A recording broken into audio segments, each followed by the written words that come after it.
blend TikTok because they told us that the stream key might be available for us by Friday. And I'm hoping that we would be able to recycle that stream key for every day that we go live. But if not, we're going to figure something else out. But we're going to try to recycle that stream key on both Friday and Saturday. And if not, then we'll start a little bit late.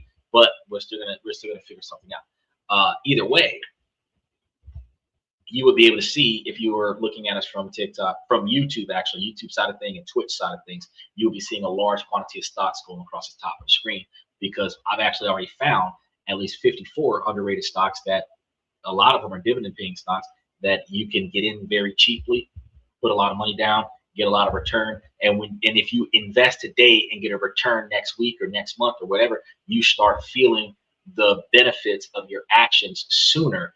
And since you're reaping the rewards almost immediately, especially if you're invested right before the ex-dividend date, a week or so later, a few days later, you're getting paid on it. It encourages you to keep going. It encourages you to do more. You know, when you're buying gold and you got to buy gold 70 years ago in order for you to start seeing gold be worth more than what it was when you bought it, that's not encouraging you to get into it. When you're dealing with Bitcoin and it was high in October, but it's low in February, like half in March of what it was in September, it doesn't encourage you to invest, you know. But when you're putting your money in a buy and hold for a brokerage account that's got dividends paying out, when you're getting 10 to 15% return on investment, for every $1,000 that you put down, you're getting $150 back. It's not a lot of money when you think about $150 out of the month. But when you think about how that $1,000 turned into $10,000 and now you're getting $1,500, that $10,000 turns into $100,000 and now you're getting back $15,000. It starts making more sense. That 100,000 starts going to $1 million and now it's 150,000 a year. It starts making more sense. But macro level money invested into a scenario where macro level results is like, shoot, that's way more money than what I get paid in a year. Of course it is. But when you first put your first $100 down, when you first put your first $500 down, you're not seeing $500,000 return. You only got 50 bucks invested, you know, but you got to start somewhere and you got to keep going. And that's why I tell you guys to do it that way when you go and investing in brokerage accounts that have, 10, 15, 20% return on investment. You put in it down now and start getting that dividend reward on a regular basis. It makes a lot more sense because you're going to benefit from it now, and that's going to keep you in it until it gets big enough for you to say, dang, now I see how it values itself. I mean, Stephen was just talking about it on just the other day about how he turned off the drip and the money was sitting in his brokerage account and it paid the service fees. I'm like, look at that. That's a start. You can build it up to where it's making enough money to cover your phone bill. Build it up a little bit more, it's paying your phone bill and your car note. Build it up a little bit more, now it's paying all your utility bills. Build it up a little bit more, now it's paying your entire standard of living, your mortgage, your rent, whatever. And now you start recognizing that I don't even need to go to work anymore because my brokerage account is paying for my lifestyle. But it's an eventually you get there. It's not instantaneously you get there. Each double represents a step change in your financial power. Doubling your money from 50,000 to 100,000 might be the difference between a weak down payment on a house and a competitive down payment. Doubling from 250,000 to 500,000 might be the point where your investments start generating more income power this year or every year than your own savings account would have done for the entirety of your lifestyle or your lifetime.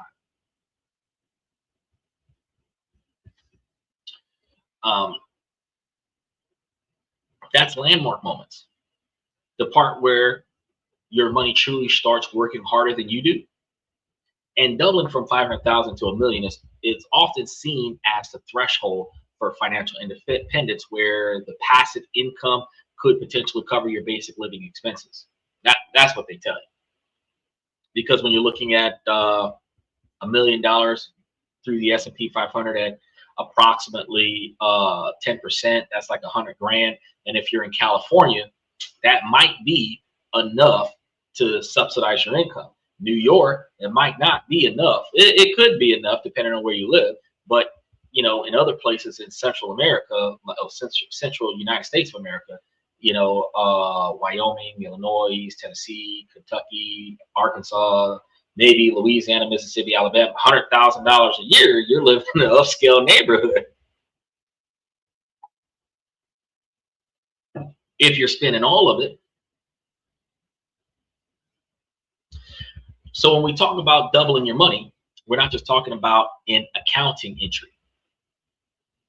We're talking about unlocking new levels of freedom, security, and opportunity. It's going to be about building a buffer against emergencies, creating the opportunities and options that allow you to change your careers or retire with dignity. Because when they fire you because you're too old, because you can't do it anymore, because you're just one step slower than the rest of them, that's when you find yourself in a position where, hold on a second, guys. We've got this person forever. There we go.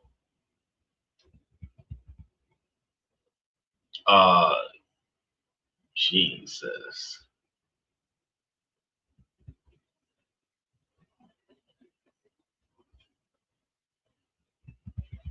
There we go. Okay, so y'all gotta behave. I forgot to set it for over the age of 18, so now we got some kids popping in almost on TikTok side of things. I'll do better tomorrow. But you guys will find yourselves when you're in a job where you're desperate for work, your boss talks to you with disrespect because you need the money. You don't have enough money. You need your paycheck on payday, right? So now you gotta swallow your pride. You gotta take that disrespect because what else are you gonna do, right? But when you have enough money where your money's making more money for you, you don't have to stay on this job. I can remember a time when I was working on the job because I felt like it, not because I needed to. Me and my boss used to have conversations like, I dare you to fire me because I get paid more money to sit at home than what I do to come here. And I acknowledged it, that you pay me for my presence. And if I work, that's a blessing for you. But at the end of the day, I'm just here because I want to be here, not because I need to be here. And the day the boss said something I didn't like, I was able to quit. That was the last day that I left my house for work. I'm not going to lie to you. I was getting paid to stay at home, and I'm still getting paid to stay at home for years. They're like, dang, I ain't seen that man since the boss took him in the office. They had that one conversation, and he said, if I don't like one thing she say, I'm out, bro, and I ain't coming back. And that was a wrap. Because I can walk out with my own pride. And honest to God, I didn't just walk out because I didn't like what the boss had to say. I walked out because I felt betrayed by the boss. I transferred stores for so that I could help her build her reputation up. And then she left me hanging in this situation that she should have left me hanging in. I was like, you know what? I don't even need this because I transferred here for you. So out of all the people who could disrespect me in this place and I still be here for you, when you turn your back on me, that's it. I'm gone, bro. I got that. You the last string that's keeping me in this company. When I walk out of here, you will never see me walk back into this company.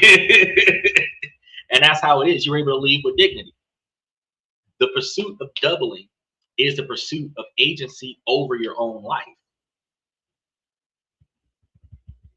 And the first tool for understanding these steps is a simple piece of mental math that's been around for centuries, which is the rule of 72. So for those of you who don't know, what is the mysterious rule of 72? Well, the rule of 72 is a simple back of the napkin formula that estimates how long it takes for any kind of investment to double, right? Given that there is fixed annual rates of return, because we cannot calculate variable interest rates. We do not calculate daily compounding interest. We do a hypothetical average over the course of an extended period of time, and then we presume that it would be more than that. That's kind of how we handle things. One of the reasons why we usually do 10% on compounding interest and compare it to the S&P 500 is because it's easier to calculate 10% compounding, year over year than it is to estimate 8%, 15%.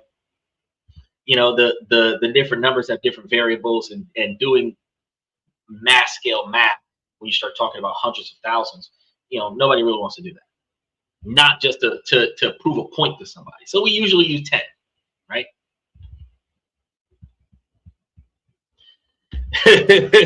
Michael said 2 will get you 20. Only on the street corner, bro. The formula itself is incredibly easy, though. The years to double equals 72 divided by the interest rate. That's what it's supposed to be. The number of years to double is equal to 72 divided by the interest rate, right? That's pretty much it. It's not complex on a spreadsheet. No logarithms, just simple division. I mean, if we run through a few examples, imagine you have an investment that you expect to earn 6% average annual. You take that rule of 72, divide it by 6, and you get 12. That means that it'll take approximately 12 years for your money to double. If you had $10,000 invested, and about 12 years later, you're expecting that to be worth $20,000, right? What if you find a better return? Let's say this portfolio is like historically returning like 8% instead of 6. Same math. Divide that 72% by 8, you get 9. At an 8% return rate, your doubling time cuts down to just 9 years instead of 12. That's 3 years faster. Might not sound like a lot, but over a 40-year period, investing in your lifetime, those 3 years per double makes a staggering difference. Push it a bit further. Remember I told you, what about that 10% annual return? Historically, that's like the S&P 500's long-term average and has been in this ballpark through the very figures that we're about to calculate. So 72 divided by 10, 7.2 years. Your money is now doubling every 7.2 years. And what's 7.2 years? Because 7.2, that's 20% of a year. 12 months in a year, 25% of the year would be approximately 3 months.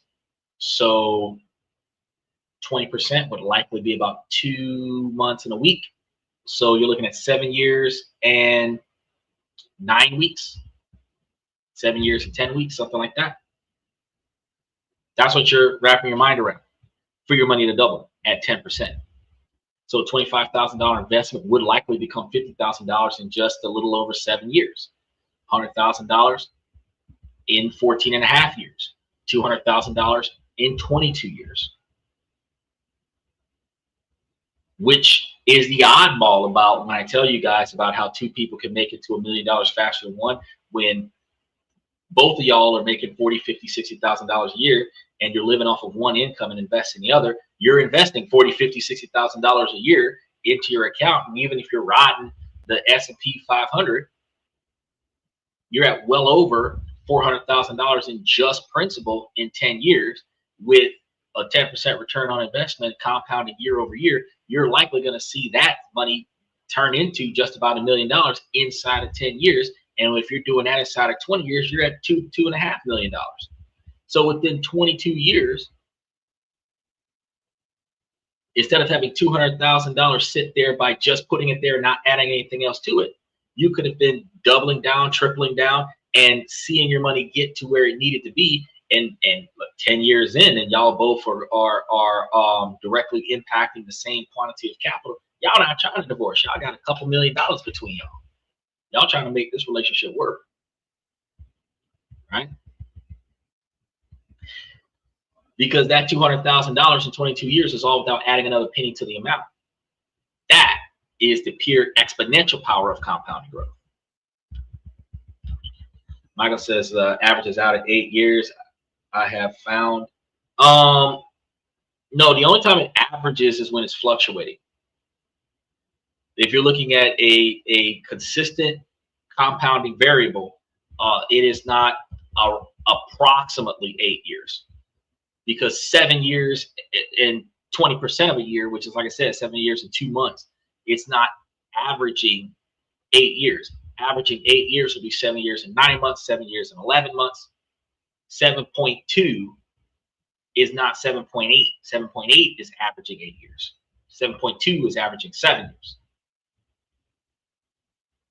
Okay, And since it's 7.2, it would have to multiply itself 5 times in order for the 8 to happen one time.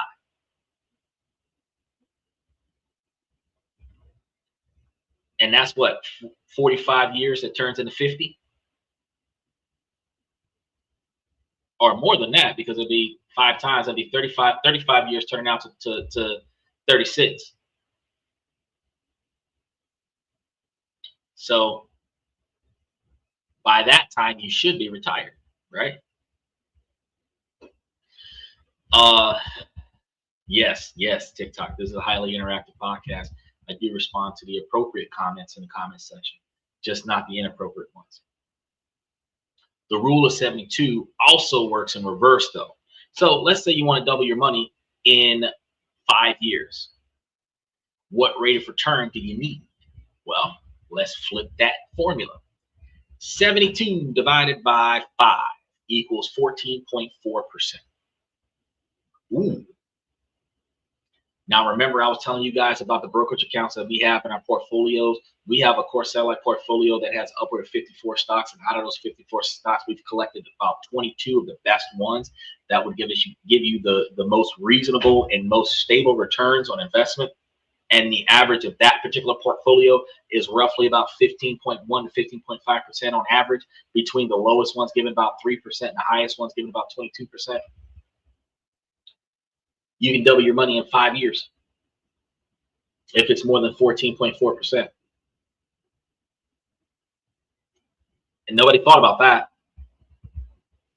So if you put up 10 grand and you're getting over 15% return on investment, 16, 17% return on investment, even after taxation, you still have an average of 15%. That means your 10 grand is doubled in 5 years. Ooh. So to double your money in 5 years, you need to just find something consistently delivering at least 4.4 annual return or more. That's going to be where the rule becomes the greatest reality check. Because if a financial product promises to double your money in 3 years, it's implicitly promising you a 24% return. And that should set off a lot of alarm bells, because as returns get higher, they rarely achieve the goal without taking on massive risks. Michael says to double your money, fold it in 2 and put it back in your wallet. Well, that's good wordplay, but that's not how you double your money, because if you were to fold it in half, you still have. So here, I know you're joking, Michael, but here's the thing. If you take your $100 bill, right, out of your wallet, you fold your $100 bill in half, right, put it back in your wallet, you still have a $100 bill with a crease in it. So you're not. It's good wordplay, but when we start talking about doubling the monetary value of your total portfolio, yeah, you need to put your foot back in your mouth, because that's left field. When you start talking about doubling the value of your total portfolio, or doubling the value of your retirement fund, or doubling the value of your inheritance money, or doubling the value of your investment portfolio, or your paycheck, or your life insurance policy, or whatever quantity of capital you're trying to double, folding it doesn't do anything for you. That's like putting it in a safe in a wall. That's like burying it in the dirt. It does nothing for you. You still don't have enough money to get by. It just has a very pretty crease in it. So it's also going to be crucial to know that this rule works against you just as powerfully as it works for you, because it applies to anything with compounding growth rate, including debt and inflation. So if you have a credit card with 18% interest rate, how long does it take for the amount that you owe to double? 72 divided by 18 is 4 years. So in just 4 years, a $5,000 debt can become $10,000 worth of debt if you don't pay it off as quickly as possible. And that's going to be a very terrifying dark side of compounding interest, because your principal doesn't matter there. That is the remaining balance that has not been paid off yet, that could potentially double over the years. Similarly, consider inflation, which causes the slow erosion of your money. and all of your buying power out the window. If inflation runs at 3% a year, how long does it take for that cost of living to double? 72 divided by 3, 24 years. A lot of us might feel like 24 years is not a long time, and everybody's living to be 120 right now, 110, 120 right now. So if that's the thing, that means 4 times in your lifetime, your rent will double, right? So something 24 years ago that was $5, like a cup of coffee or the dollar menu at McDonald's, will now cost $10. It's no longer the dollar menu. Now it's the value menu, which is way different. They couldn't promote it as a dollar menu no more because nothing in there is $1. Most stuff is $3. The cheapest thing in there, some nuggets. So take a $50,000 salary that, you know, we will need to have $100,000 to buy the same stuff that we used to buy, because cost of living will double every 24 years. That's why simply saving money in a low yield account or in a hole in the wall is losing the money. It's losing the value of the money. The strategy is not good to just put it in a duffel bag and bury it in the dirt. It's not good for you, because if your returns aren't beating inflation, you are getting poorer in real time, because your money, the amount of stuff that you can buy with your money is significantly less. Now, the critical caveat that we're going to be talking about here, the real rule of 72, is an approximation, which is what Michael was talking about, the averaging about 8 thing. It's a mental shortcut, not a precise scientific law. It's most accurate for interest rates somewhere in the 6 to 10% range, but for quick financial planning, it's an indispensable tool. It lets you quickly grasp the long-term consequences of different growth rates. But as we're about to see, understanding this rule is only the first step. Every personal finance guru, every investment advisor sings the praises of compound interest. They call it one of the 8 wonders of the world, and they show you charts with lines that rocket upward into infinity. And they tell you that you can truly trust the fact that it is and can be exactly what you're hoping for, but that's truly misleading, because when you're just starting out, you're not seeing that exponential growth. The seductive lies of compounding is that the rate of return is the most important part. That's not true. So let's be honest. For someone with a small amount of money, compounding is nearly irrelevant. Think about it. You scrape together $1,000 to invest, you do your homework and manage to get an incredible 10% return on your first year. You're thinking that you're a financial genius. How much did you make for the year? $100. It's better than nothing, but it's not a life-changing $100. It won't ever cover a major car repair, and you could probably make more than that in a weekend by picking up an extra shift or selling some old furniture. People don't pay attention to that part. So let's take it a step further. Michael says money won't grow fast. Money won't grow if it is not planted. So you have to put it to work, and it will bear fruit in time. Michael trying to read monetary scripture to y'all real quick.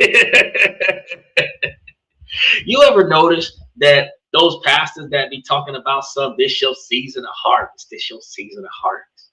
You done planted your seeds in the past. This your season of harvest. You need to harvest your crop. Your crop is gonna be fruitful. You ain't did shit for yourself over the past 5 years. What harvest are you harvesting? What crop do you have? Your fruit is bare. Most of y'all everybody listening to the podcast right now can think about, and we already know, everybody watching a podcast is definitely making less than $250,000 a year. And most of us are making less than $100,000 a year. And we know this because if we were making $250,000 a year or $350,000 a year, we would be too busy to be doom scrolling on social media. So let's just talk about the fact, because millionaires and billionaires are not watching this channel because they already made it. Everybody else is trying to figure out how the fuck do I get there. They're sitting back watching like this guy's about to tell me to scoop of the skin. Those of us that are in that position can think back last year, 3 years ago, 5 years ago, 10 years ago, where we have had more money than we could do something with, and we didn't do what we should have done with it, and now the money is gone and we're still wishing we had more money. All of us have been there at least once over the past 10 years where we didn't do what we should have did for ourselves when we had an abundance of capital coming in. And now that we don't have that abundance of capital coming in, we wish that we still had it. So what changes did we make since that time to say that we have an abundance of capital consistently coming in since the last time we had an abundance of capital coming in? Nothing. The money came in, the money went out. We kept doing what we was doing before the money came in, but the money didn't come in because of what we were doing. The money came in because of something external, like a settlement from a lawsuit, car insurance claim, inheritance, life insurance policy, lottery, tax return money. It wasn't something that was built into our day-to-day lifestyle. So when that abundance came in, we lavishly embellished our lifestyle, made ourselves feel better for a short period of time. Then when the money was gone, we were back to the same grind that we was on before the money came up, because we did not do nothing to change the way we do business in order for that money to forever benefit us going forward. I'm trying to tell y'all we need to change that. So like Michael said, you get an extra set of cash, you need to plant that seed. A lot of the times when you ask somebody, well, what would you do if you had $100,000 a day? Or what would you do if you had $1 million a day? Buy a house, buy a car, pay off some bills, pay off some family members' bills. That's what most people say. Go on a big vacation. Spend it is what the majority of people would honestly say. Then you have the select few that would say, I'll invest. And they're only saying that because everybody else said spend it, not because they would really invest it, because they actually could not explain exactly what the hell they would invest it in. I can tell you 22 different locations I can invest it in a day. Where I can guarantee that that would make more for me than just throwing it around. Michael says buy more assets, but there's a problem with that, Michael.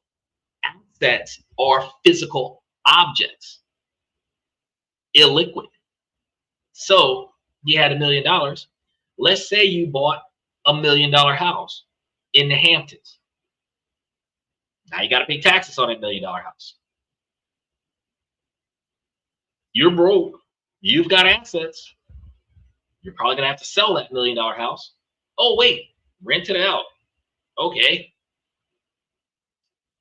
The tenant that's renting out that property is probably not going to pay you as much as you would be getting from putting that $1 million somewhere where that $1 million would be making you $150,000 a year. I mean, you probably could. You probably could charge them $10,000 a year to rent out your house, but it's not always likely. Wait, let's say you might take the money and go and get you an apartment complex. You might be able to do it then, but you know, you got a lot of work behind you on that. So buying more assets. First, you got to think about, for your position, Michael, you're over 70 years old. You've got you a little bit of rental property that you can utilize. You can say buy more assets. The average person watching the show right now probably rents an apartment or lives with a family member. So when you say buy more assets, what? Buy 5 more cars? Because that's what the average person in 2026 considers an asset. Having a damn Hellcat. That's not an asset. That's a liability. And it's a very expensive liability, because it gets 8 miles per gallon. As soon as you put the pedal to the floor, you lost a quarter tank of gas. It's a very expensive liability. It's a sports car that costs you $800 a month worth of insurance on it, just because it's expensive and it's a sports car. It's a very expensive liability because the maintenance on it is excessively high. It's a very expensive liability because people are stealing it, stripping it, and then selling it back to you like it's a used car when it's your car. Yeah, I seen that. It's not so much buy more assets and then using the excuse of pay cash. Don't change nothing, Michael, because if you take your $1 million and you spend your $1 million on an asset, you no longer have cash. like I said, the average person says, spend it. Even if you think, oh, buy more assets, you're spending the cash. But why not, Michael? Put the $1 million somewhere where the $1 million can give you $100,000 to $150,000 a year, and you take that $100,000 a year and you spend that on buying more assets.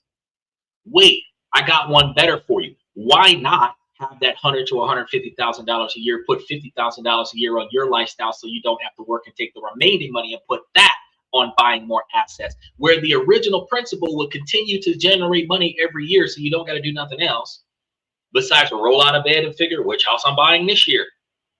Wouldn't that make more sense, Michael? Instead of taking your principal and putting it on an asset, take the interest off the principal and put that on an asset? And this man's 71 years old. He didn't even think about that. He said that the average person can work for the rest of their lives.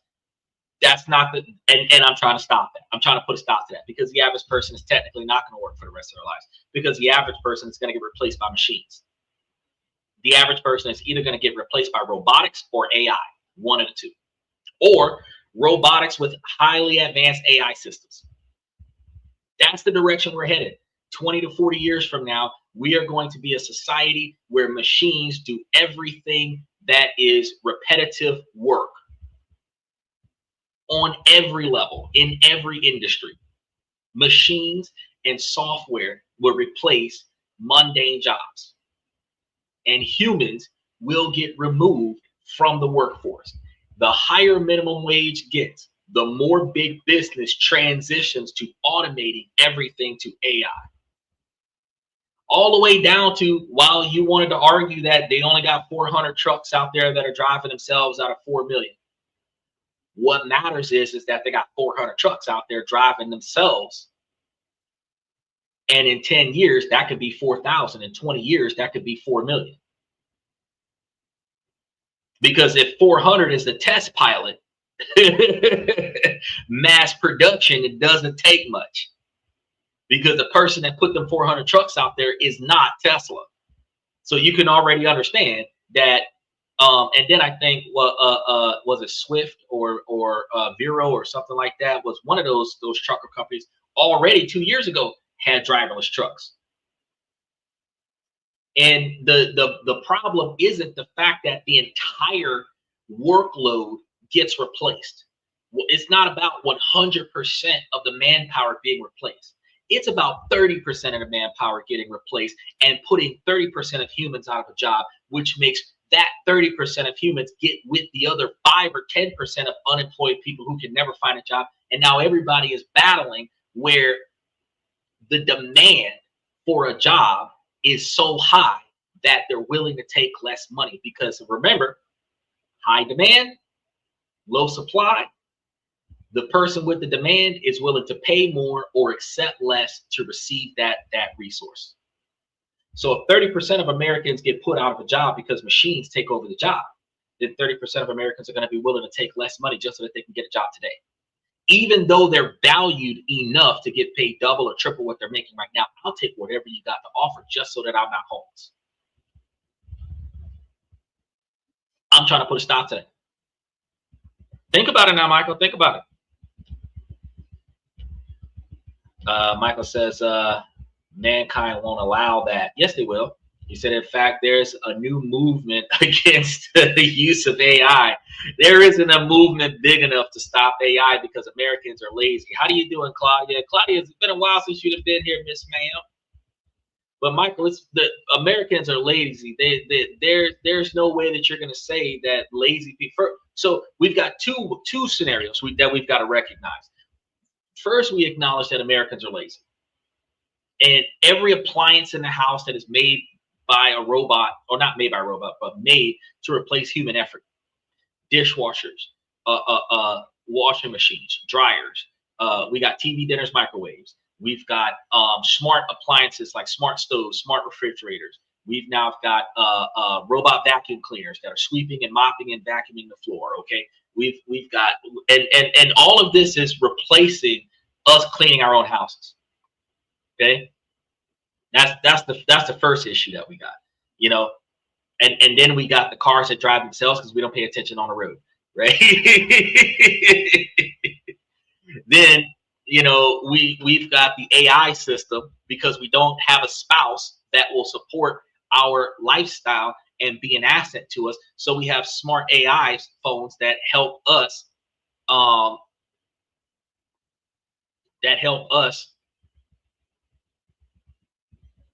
um,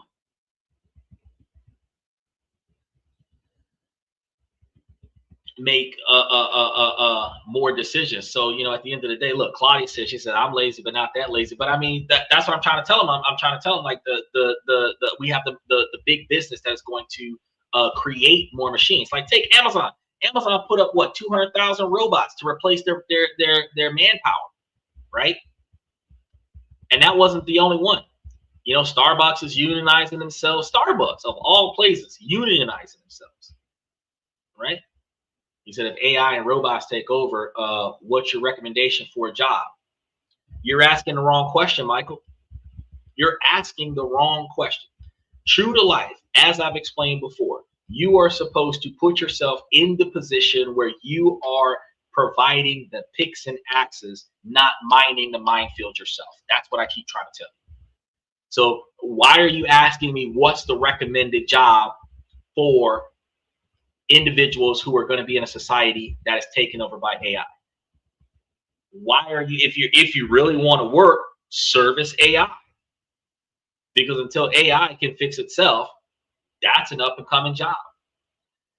You have individuals that have to interact with AI because while AI is self-learning, it still has a learning curve. So teaching it how to function, basically being a trainer for the machines, that's a job. So the repair guy and the training guy for machines, that's a job. You've got the software and the hardware. Then cybersecurity, because people like to hack stuff.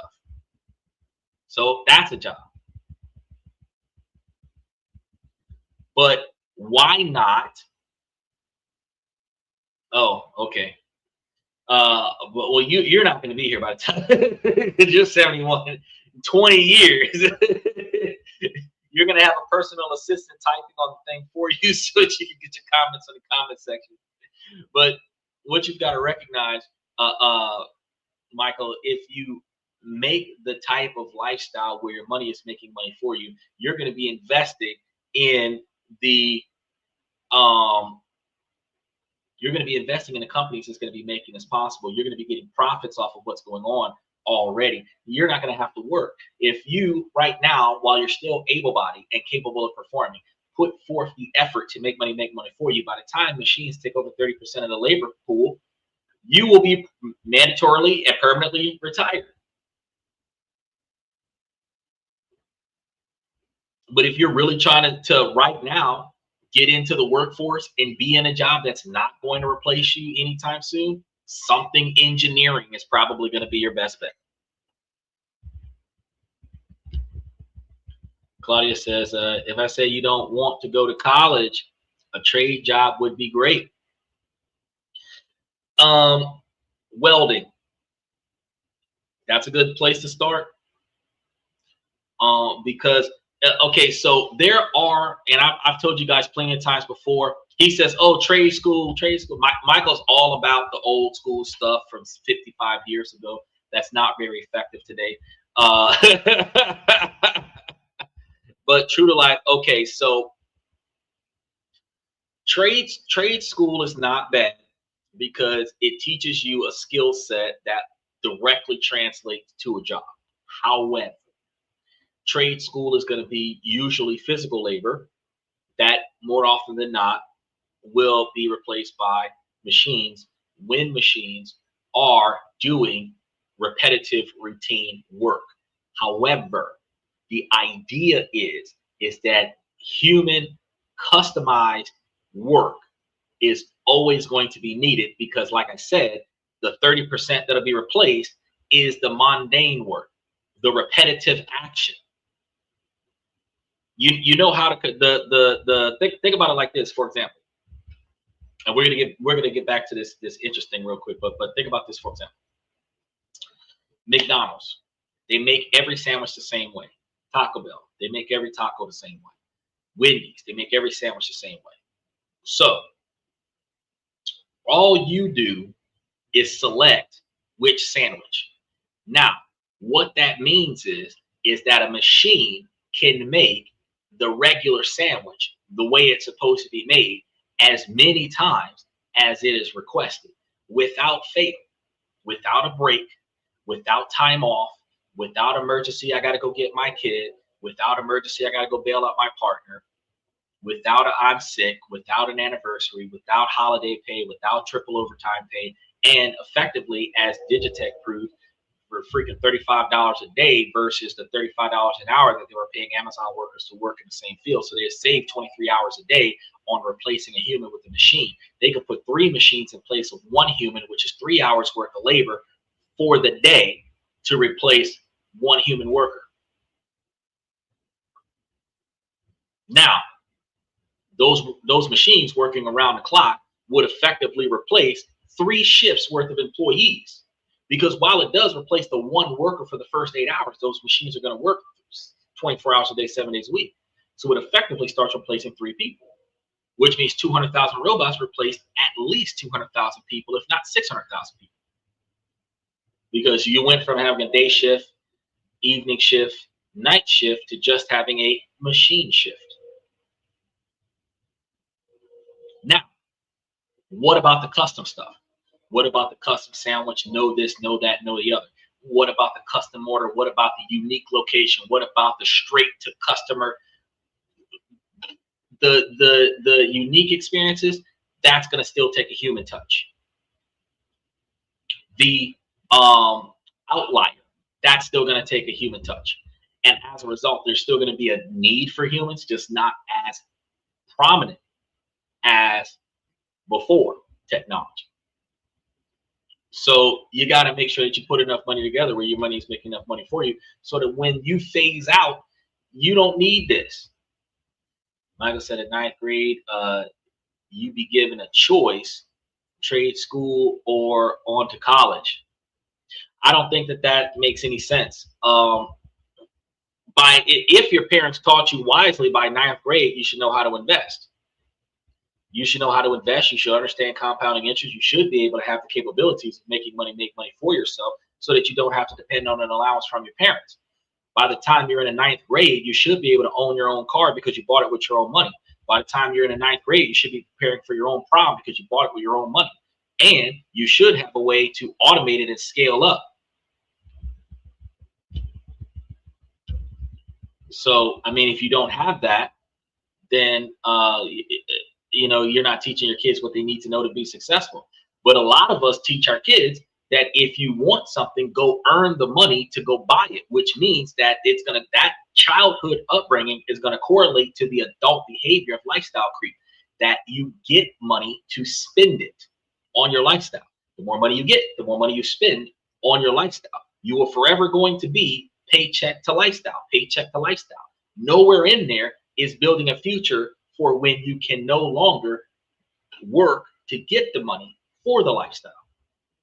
What happens when you're injured? What happens when you're sick? What happens when your job position no longer exists?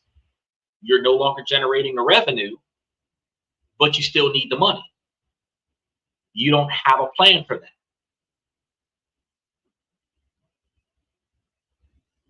That's the part that we're trying to get you to understand. So, like I said, let's take it a step further. Say you have that 10%, that $10,000 investment. With that same 10%, you'll make $1,000. More significant, sure. But is it the engine of your wealth creation, or is it a nice bonus? Because at this stage, the amount of money that you're adding to your portfolio is almost always going to be more impactful than a return that the portfolio is generating. That's going to be the critical phase of wealth building that's often glossed over, because we only think about the compounding interest part. We don't think about the fact that if you keep adding money to it, it's going to get larger significantly faster. Claudia says very many mistakes when it comes to AI. Well, Okay, when AI is in beta, meaning that it's in the test phase, AI will make a lot of mistakes uh, because the program initially is supposed to do specific things, not what we want it to do. So it has to learn, adapt, update, upgrade to do the things that we want it to do.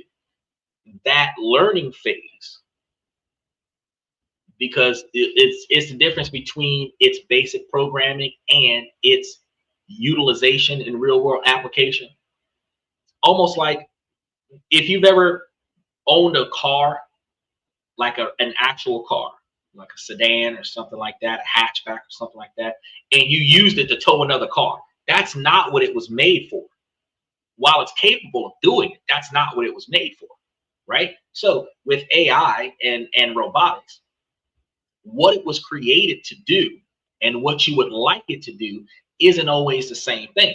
And that's where the error comes in at, which ultimately means that once the program learns how to adapt to what you want it to do, it can more effectively be tuned to satisfy your expectations. And now that you're satisfied with the AI can now replace all the humans that curse you out about not wanting to do what you said do. Hence, those AI robot girlfriends that are in Asia for as little as $15,000. That's cheaper than most American women. That's $1,100 a month. That's her hair, her nails, her.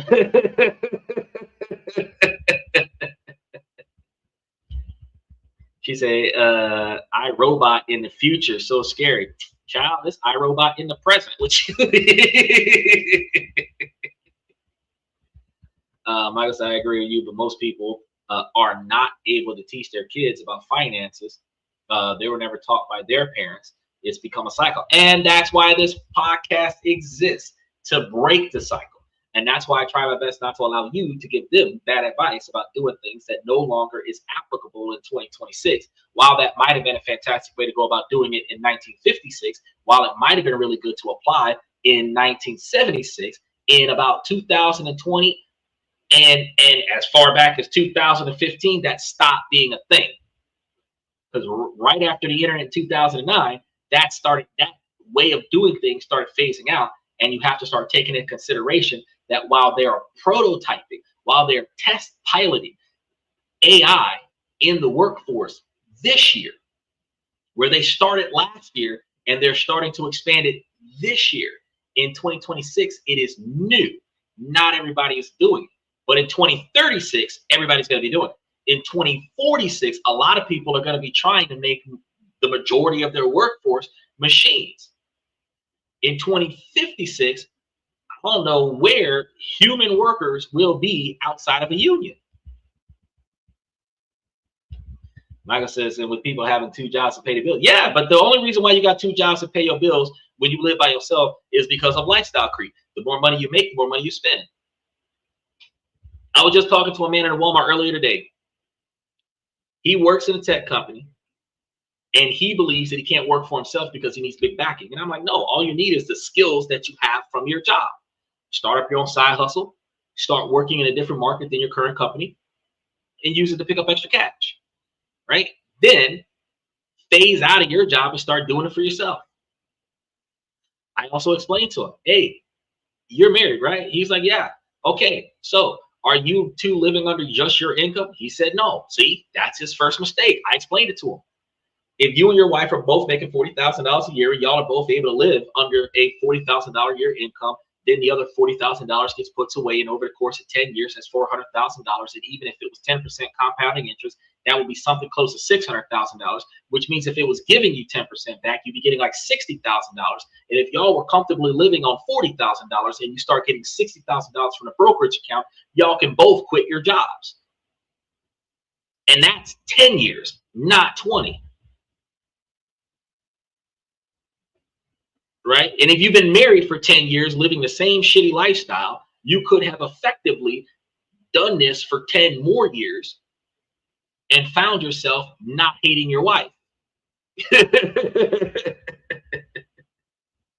the reason why people don't think like that is because they were taught to go get money and spend it.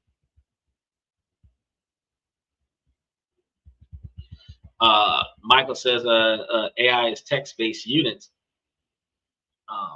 It's unable to think outside of the box. True. But again, that's going to be one of the reasons why humans' capabilities of customizing things is going to be the reason why they will still have a need for human interaction. Because the custom, unique, unorthodox request is going to be the one that's outside of the local programming of the machine, because machines are programmed to specifically function for specific tasks. And when you give them a unique task, they're not able to function to do that, because that's not what they were created for, which ultimately means you have the capabilities of maintaining, if you're working for yourself, the ability to be valuable, because you can do what the machine can't do. But that makes you subcontracted to the company, not an employee of the company, because the employees of the company got replaced, because we only needed like 20 of y'all when there were no machines. But now the regular duty work is being replaced by machines. So now we only need 5 of y'all. So 15 of y'all got fired. Yeah, thank you, Claudia. Yeah, give you somebody to talk to. You disrespectful.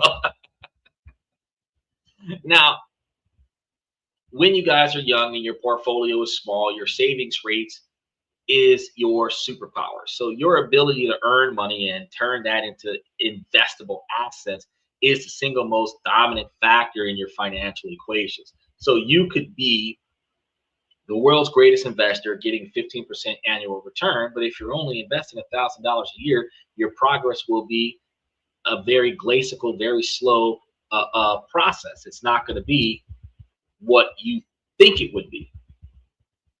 Meanwhile, an average investor earning a modest 7%, stocking away $15,000 a year, will leave you clear in the dust. So in the early years, it's not about the snowball's growth rate. It's about how much new snow that you can pack onto it with your own 2 hands. This is going to be where the financial industry focuses on returns, does us a huge disadvantage. Because when gurus promise us all of this extra stuff, like hypothetically, you could put $5 away for $5 a day away for 50 years and you'll end up a multi-billionaire, hypothetically. But realistically, how often do we need that last $5 to put gas in our car? How often with a full tank of gas we spending that last $5 on getting something to eat? How often with a full tank of gas and a full stomach are we spending that last $5 buying our partner or our kids or our mom or our dad something that they need? How often that no matter what we do with abilities to budget ourselves, we're always Captain Save-A-Ho somebody else, which costs us money. So realistically speaking, while yes, you could ignore everybody else's situation and take care of numero uno and put that extra few bucks aside on a regular basis, and for the entirety of your life, find yourself more successful in the long run, your subconscious, your morality, your ethics, your guilt, your loyalty, your duty, your upbringing to do for the squad, take one for the team, charge it to the game. Y'all know these phrases, because what that means is sacrifice myself for somebody else, which is why your future sucks, because in the past, and your present sucks right now because in the past you sacrificed yourself for somebody else that mattered to you and they were not able to reciprocate. So it's not because you're a wasteful spender. It's not because you're bad with your money. It's not because you didn't know how to balance your checkbook back when checks was the best way to make money move around. It's because whenever you had extra money, somebody came and asked you for it and you gave it to them. Which ironically, while it does make you look like a good person in your network, that was the most financially catastrophic thing to do. You sold yourself out because somebody else wasn't good with their money. Let one of my family members come talking to me about something. With the way I know that they wouldn't pay it back, I would tell them no. I'm not even going to tell them I ain't got it. I'm just going to tell them straight up no. I'm not even going to try to find other solutions for them to make money for themselves, because you didn't listen to me the first time when I told you about it 2 years ago, and that's the reason why you ain't got the money now. I told them these financial ideas before I told y'all. So if they didn't take what I told them 2 years ago, you can't come and ask me for help today. Michael says, why would you not want to take care of yourself first? You don't need validation. Most Americans, most people around the world do need validation. We learn from coming to this podcast that you really don't need validation. You need security. You need security in yourself. You need internalized security. You need internalized financial security, because if you are not depending on somebody else, nobody else can pull the rug from under you. When you put and one of the wildest things that we're experiencing right now in our country with the way the president is changing the trade routes with his financial decision-making skills, instead of us being so codependent with other countries where another country can leverage the resources that we're getting from them to compel us to allow them to do something that we don't want them to do, we're now taking that control away from them and saying, nope, we're not going to utilize you. So now what levers do you have in the discussion? Because we don't need you.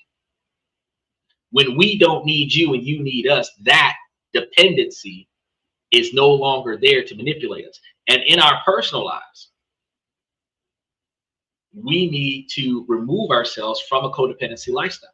We need to remove ourselves from depending on someone else to answer our questions for us, doing research for us, giving us money after we mess up the money, playing cat and save us. We got to stop that. Then we have to stop sacrificing ourselves for the same people that are doing the same thing. Because while, yes, if I got an extra $500 and I give it to you, and then whenever I need $500, you'll give it back to me, we're passing that same $500 back and forth. But have we gained $1 out of those interactions? No. Landlords still need to be paid. Light bills still need to be paid. Car insurance still need to be paid. Between the two of us, we have not made $1 extra. But if you're making money on your side of the fence and I'm making money on my side of the fence, we can put that money together and do more stuff. Which means that the only people that I need to be associating with are people who are not messing up their money. That is something that we need to change our mentality on. Now,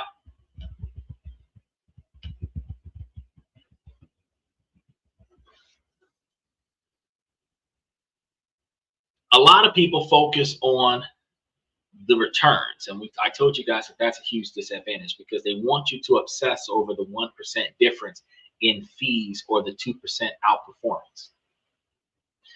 And while those things do matter a little bit in the long run, they are a distraction from the real work that's needed to be done at the beginning. The real work is building the engine that generates savings in the first place. The real work is fighting lifestyle inflation. And fighting lifestyle inflation is not fighting inflation. It's stop wasting money on stuff that you don't need simply because you want to look like you have a better lifestyle than what you did before you got the raise, the promotion, or the bonus. Stop buying extra shit. The real work is creating a system that automatically and relentlessly feeds your investment portfolio. Because until that portfolio reaches a certain critical mass, the returns and the money that generates from it are just a little bit of a bonus. It's not that it's icing on the cake. It's like sprinkles on a donut. It's not enough. The real driver of your net worth is you, your income, and your habits. So if the rate of return isn't the key, at least not first, what is? Well, I believe it comes down to a single powerful and profoundly simple habit. Save half of every raise. I would save all of every raise, but at least half. That's it. That's a habit that actually builds wealth. It's not a fancy investment strategy or a complex budget. It's a simple behavioral rule that you can implement immediately and automate for life. Take college students. Invest your return from your university into a brokerage account that produces a larger interest rate than the student loans that you took out on your university. Plain and simple. Michael says, opportunity comes around every day. You just got to get on the bus. Well, see, people need to learn how to spot those opportunities, Michael. That's kind of one of the problems that we have. We have more individuals that are willing to pay attention to spending the money as it comes in, but not a lot of people recognizing what an opportunity really looks like. I know we've told that story about the guy on the raft that's looking for help, and a tugboat comes by, and oh, I'm waiting on Jesus to save me. A sailboat comes by, oh, I'm waiting on Jesus to save me. Oh, a yacht comes by, oh, I'm waiting on Jesus to save me. Then all of a sudden, the guy drowns. He goes to heaven. He's like, oh, I thought you was gonna save me, dude. I sent you 3 boats. What else you want me to do for you? We tell that story a lot. They make it seem like when they tell that story that you're ungrateful about the help that came for you. The story actually is supposed to show you that you're not paying attention to the help that is coming for you. A lot of people who get a flat tire and sit in their car and pray for Savior, but when the headlights pull up in their rearview mirror and big burly dude comes out, they want to lock their windows and wait for AAA. Like, dude, would have changed your tire for you. You have to pay attention to the help that came for you. Right? So if you don't know what an opportunity looks like, especially when we start talking about investments, when you don't know what an opportunity looks like, a lot of people are afraid to take action because it's not so much about what if I lose this, it's what if I can't maintain it. That's one of the biggest things that deters people from taking action. Not what if I lose the money? What if I can't maintain the performance of trying to regain this money or enhance this money? A lot of people turn away from raises and promotions because, yeah, it sounds good to be the boss, but what if I'm not a good boss? The reason why you don't work for yourself is because a lot of people feel like, well, what if I tank the company? It's easier for me to stay at the bottom and do as I'm told than it is for me to be at the top dictating terms, because at least at the bottom, I can't sink the ship. But I'm going to be honest with you guys, when we was rowing that boat from Africa, we were the first ones to drown because at the bottom, when the ship started sinking, who got first? The people rowing the boat. So why are you not at the top of the ship dictating terms? I'm trying to get y'all to understand. They got so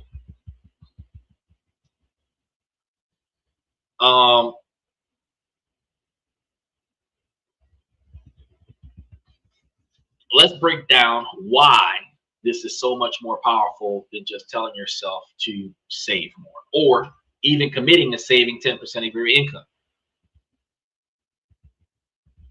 Oh, he says, give me the wheel. Nah, man, because you're going to steer us into the dang sirens and crash the ship. You're the reason why the Titanic sank the first time around.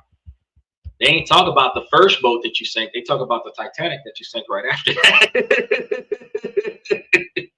Talking about some, I missed it.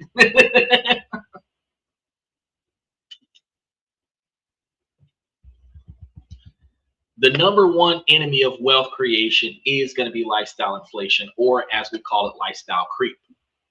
It's the natural tendency to spend more money as you earn more money.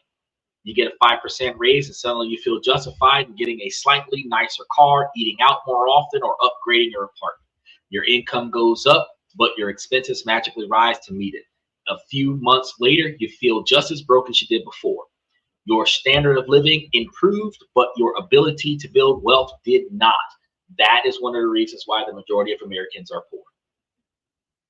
You're not poor just because you make $30,000 a year. You're poor because you make $300,000 a year. You spend $299,000 of that every year on your standard of living, which means you've only really got a buffer of $1,000 a year just in case something bad happens.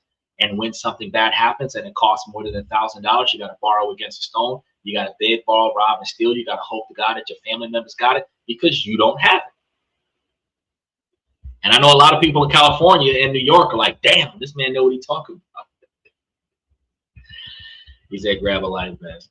On break, dropping my like. We'll listen later. Can't tune in live tonight. Hey, I appreciate it. Special shout out to Steven jumping in on YouTube side of things. He busy.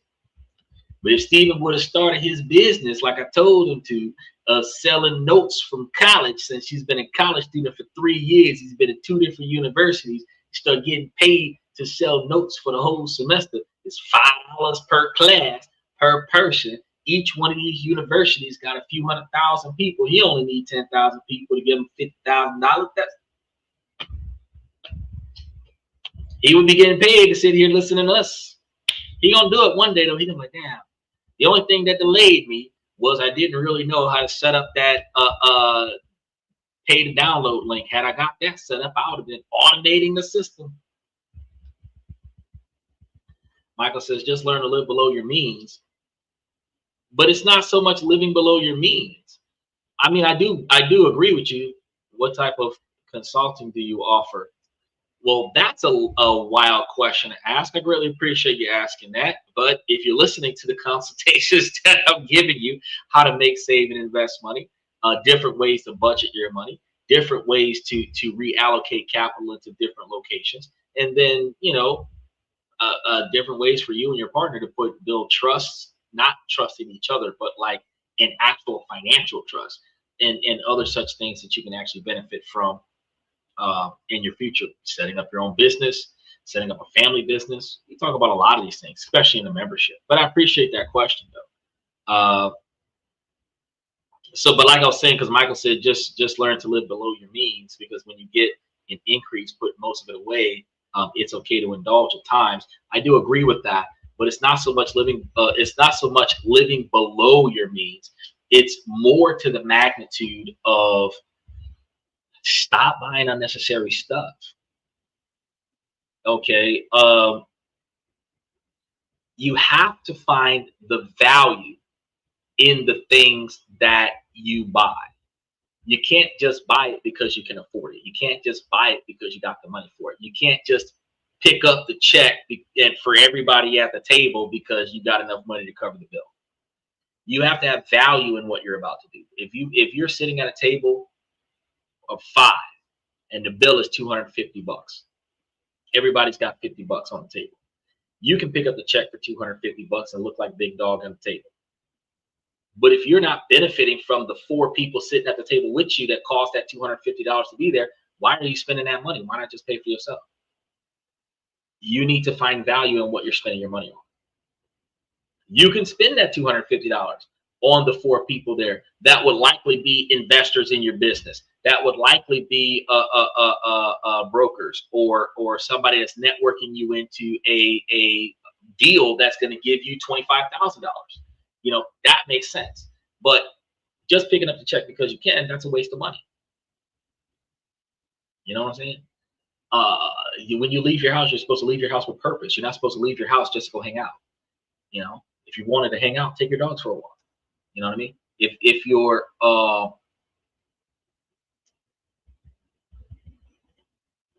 Michael says, buy what you need, not what you want. Yes, exactly. But if you're only buying what you need, and a lot of people get need confused with desire. A lot of people do that. Because I tell you guys, you have 3 categories in your life, fundamentally. You have the necessities that you need. Like, you will not survive if you don't have this. And when I say you will not survive, it's not that you're going to have an emotional failure. I mean, you'll starve to death. You'll lose your standard of living. You'll lose the physical or mental capability to function. You'll lose the ability to generate more revenue. You're not going to survive. That's your needs. You have the benefits, things that would make life a little less stressful, would make life a little less difficult, would be a little bit convenient to have, might be a cute novelty thing to get. But you don't need it. If you had it, you'd use it, but you don't need it. You can mix that second one up into the need category. Then you have the stuff that you clearly just don't need. You bought it out of convenience. You bought it to impress other people. You bought it for the sake of external validation. So 2/3 of that group you do not need to get today. 1/3 of that group you can delay collecting it until it is more convenient for you. And then 1/3 of the group you actually need to invest in. Now, what this means out of 100% of the money that you spend is that your income is supposed to be around 33% of your income, which means the other 66% of the things that you were buying, you should not have been buying. 33% of that stuff, you know that you're not supposed to be buying, but 33% of it, you're supposed to really value and validate why you're buying. And that's what people are not paying attention to yet. So yes, you're right, Michael, it is partially impulse buy, but it is also because, like, for example, I got a car. I got more than one car. I got one car that could use a little bit of upgrades. I've got one car that could really use some service. But I have a very functional car that I drive across country, right? While it could use a couple of upgrades, the sunroof could be improved a little bit, stuff to that effect. Some of the sensors could be replaced. That some bitch can outrun a police officer. So, do I really need to spend $10,000, $15,000, $20,000 upgrading that car? Absolutely not. It would benefit me if I did, but I don't need to do it. Do I need to spend any money on the other car that I never use? Of course not. It would be convenient for me to have a second one to fall back on if I need to put the first one in the shop. But again, these are scenarios where people would consider those needs, even to the magnitude of preventative maintenance needs. But true to the matter, I don't need to do that right now. When there's a surplus, when I have the availability, when the transition makes more sense, yes. But right now today, it's not something like, if I don't, I'll do without. That son gun cranks up on the dime. I don't need to do nothing to it besides put gas in it, check the oil, and make sure it's got all of its fluids. As long as I do that, it's never going to let me down. So the other one shouldn't even be part of the discussion. A lot of people don't just impulse buy on bullshit. They impulse buy on beneficiary improvements. Things like the convenience of ordering out because you don't have the time to cook becomes a standard practice. Now you've got takeout coming to the house every day, and the cost of takeout is 3 to 5 times more than the cost of cooking in bulk at your house and then putting it into Tupperware and putting it into the fridge. The difference between doing it for yourself and paying for the convenience of having somebody do it for you so that you can then spend your extra time to play video games, you stop valuing the effort that it takes to get something done, and you start wasting extra money on the convenience to be irresponsible. So it's not just buying unnecessary stuff at the store, it's recalibrating your lifestyle for unnecessary convenience. This is going to be the financial treadmill that keeps millions of people running in place. A traditional savings plan, like saving a fixed 10% of your income, has hidden flaws because it implicitly encourages lifestyle inflation. Because if your savings is 10%, you're clearly spending the other 90%. That's the part that nobody pays attention to. So when you get a $5,000 raise, the rule tells you to save an extra $500. But it also gives you the green light to spend the other $4,500. Your savings go up a little bit, but your lifestyle inflation goes up a lot. You're not making nearly as much progress as you could be. Michael says, if you can afford takeout, then you're not broke. Now pet the puppy. No, I'm gonna kick the puppy across the floor.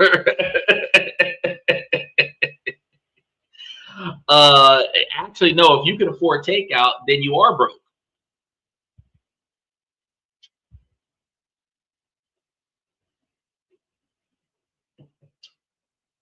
I'll let you marinate on that for a second. If you can afford takeout every day, you are broke. Why do you think that is? If you can afford the cost of takeout, and you are paying the cost of takeout. You have lost the capital that is now being allocated to takeout. If you can afford the cost of takeout, but you don't allocate money towards takeout, you have a surplus of capital, at which point you are not broke. He said, "You're right. Broke is right." So, and this is what I said before. If you're making $300,000 a year in a lot of states, because like certain states in the middle of America are very cheap, where $30,000 a year will be like a lower middle class lifestyle where you're not hurting for nothing, but you could always get more. And when they hear $300,000 a year is a lot of money for them, but like I said, Florida, California, New York, $300,000 is not enough, depending on what lifestyle you have.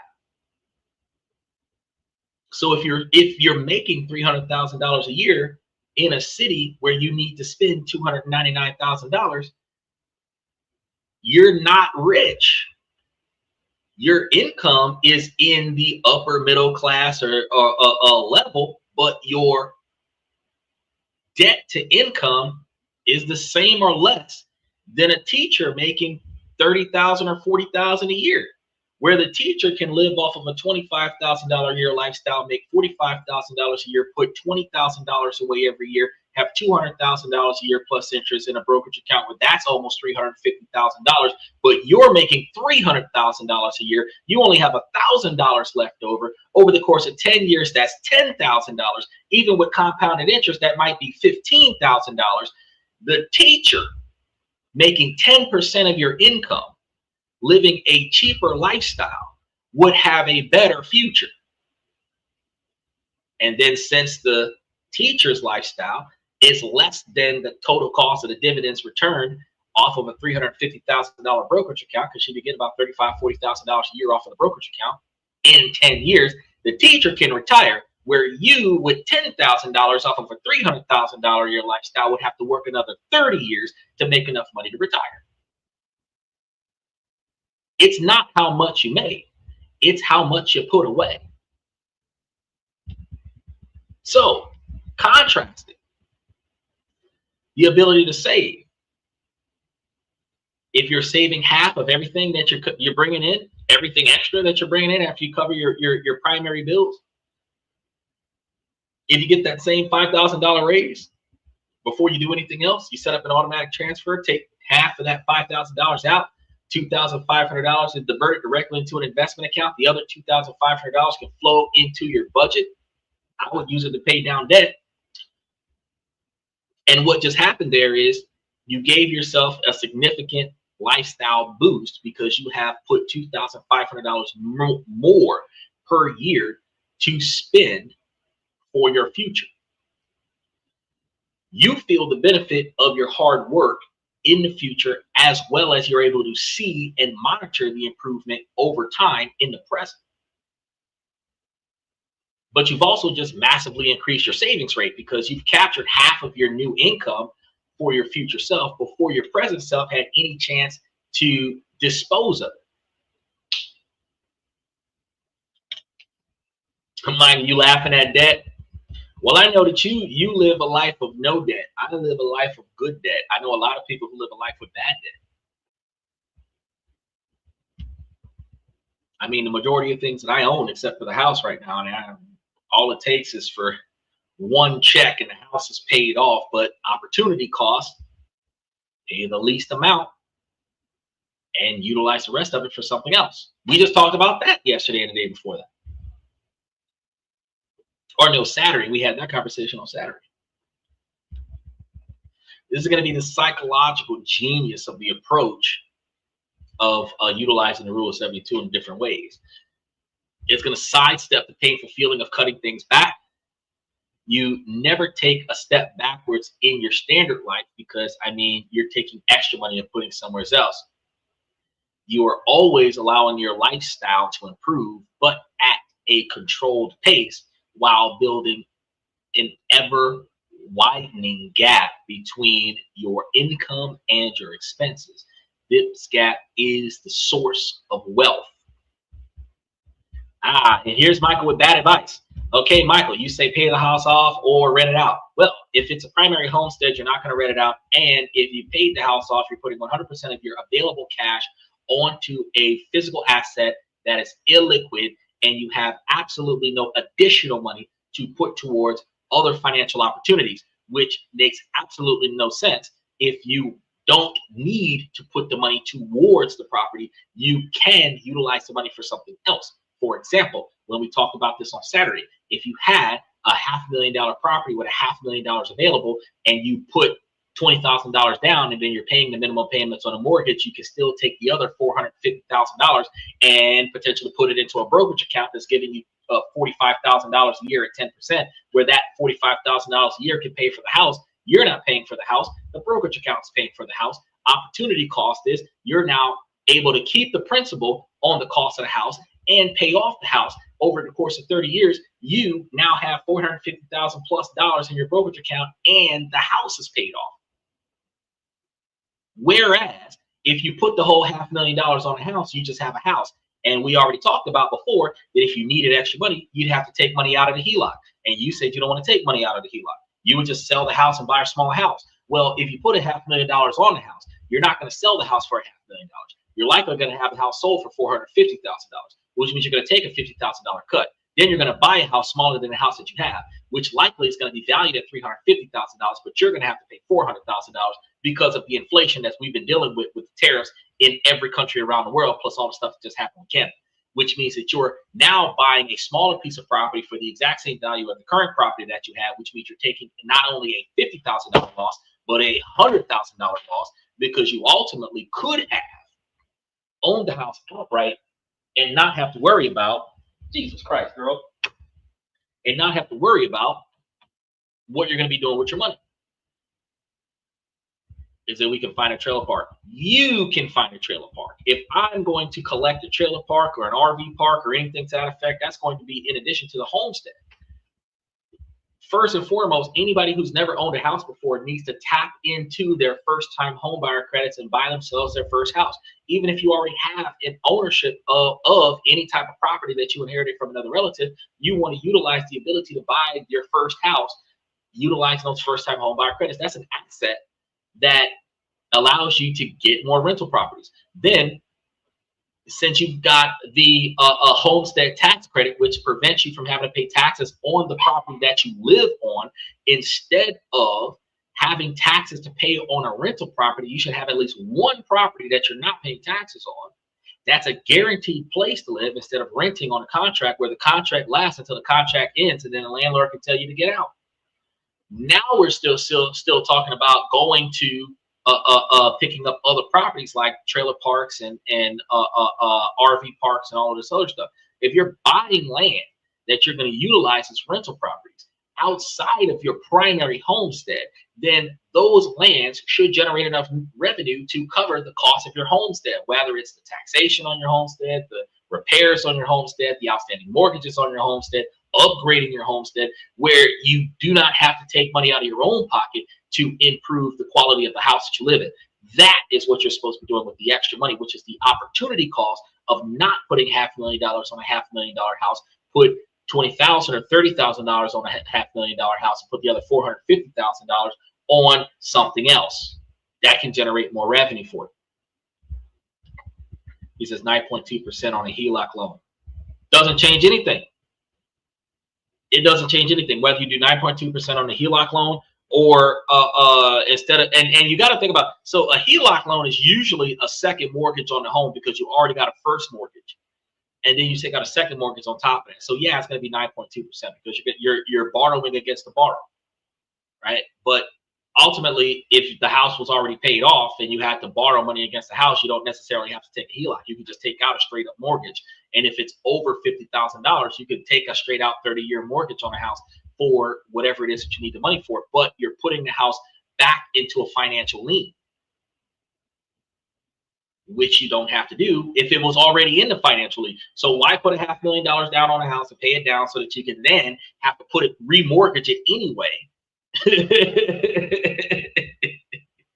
You see the double edged sword. You're double working yourself and you're not even turning a profit on it. This is why I tell you, Michael, your ideas are outdated for the current economy that we have. Maybe before 2008, that might have been a fantastic idea, but for the current economy that we have, that's not a good idea. You don't want to pay the house down. You want to leverage it in a mortgage and utilize the extra capital that you would have had to pay the house down to put it towards something else where you're making more money than the cost of the interest on this house. That's the opportunity cost. This habit isn't just for raises either. It can apply to any new cash flow. Get a bonus, split it in half. Half for fun, half for vacation. Half straight to investments. Pay off your car loan. That $400 a month is now a new income. Enjoy $200 of it and automate the other $200 into your brokerage account. Get a tax refund, split it, cancel some subscriptions. The new income, split it. You get into a relationship, you had two separate incomes for two separate households, y'all move into the same house, split that. Half of the income pays for what we got going on, the other half of the income goes into the brokerage account. Because ultimately, whether it doesn't matter if the man moves in with the woman or the woman moves in with the man, when two people come together and combine resources, it's ultimately 150% of the cost of the original person. So if it was a $50,000 a year lifestyle, you bring an extra person in there, you're going to add 50% to that, which means it's an extra 25%. So that's a $75,000 a year lifestyle. But if you both got $50,000, then that ultimately means that you're going to have an extra $25,000 from somebody, which is still $250,000 in 10 years plus interest, like $350,000. So you could have done something. You could have done something.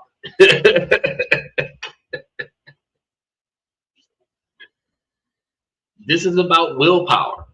It's not about, well, it's technically not about willpower. It's going to be about system design, because when you design a system, you don't need the willpower to put money away. You can't rely on being a disciplined person every single day for 40 years, but you can take 30 minutes one time and set up an automatic transfer. You can make the right decision once in a lifetime, and that system take over to prevent you from failing to make that decision again going forward. This is how you put wealth building on autopilot.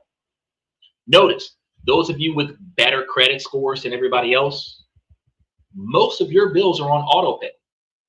All you do is allocate large quantities of cash to the bank account that the auto pay is going to take the money out of before the money takes the money out of it. And then you fix it in and forget it. If you've got about $2,000 a month worth of auto pay, you probably got $2,400 or $2,500 a month being allocated to that account every month before auto pay starts being taken out. You stop paying attention to that account because auto pay is the only thing that impacts that account. And if your money is automatically being sent to the places that it belongs, you're guaranteed that the bills are being paid on time. But individuals who have to remember to pay bills, if you've got to remember to pay bills, you might forget one of the bills. You might pay the same bill twice. You might pay two different bills with the same quantity of money, and then you bounce a check and the bill isn't paid on time.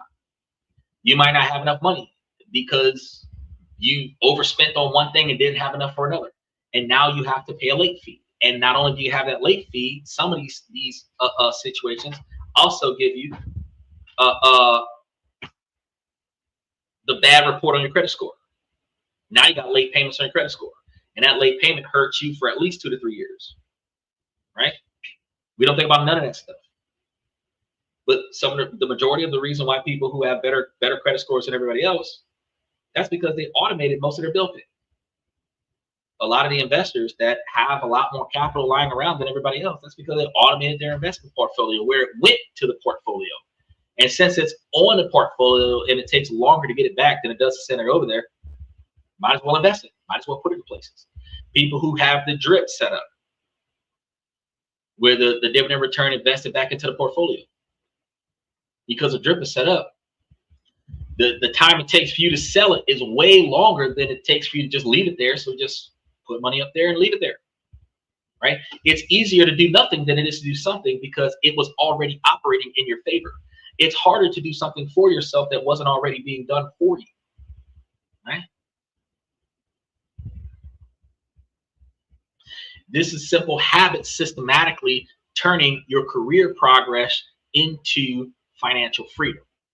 So we got two players in our wealth building story: the rate of return, which can estimate using the rule of 72, and the contribution rate, which can supercharge with something simple like saving half of everything that you get as a habit. Which one matters more? Look at it from a simplified example that makes the answer obvious, because truth should be both. But if you want to guess, let's play these roles out. Imagine two investors, both of them 30 years old, both of them starting with $20,000 in their portfolio. Person A, return chaser, Rick.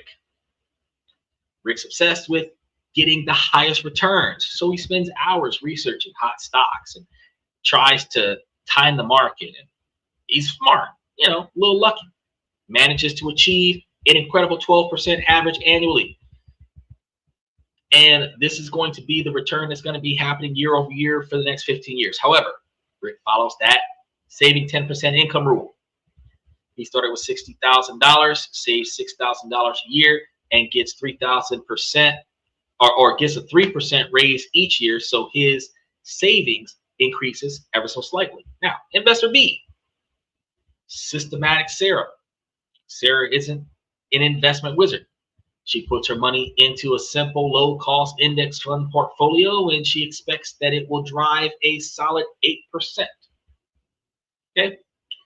Sarah, however, adopts that save half of everything that you get on top of your normal income, and she starts with the same $60,000 salary with an initial 10% savings raise and $6,000 per year.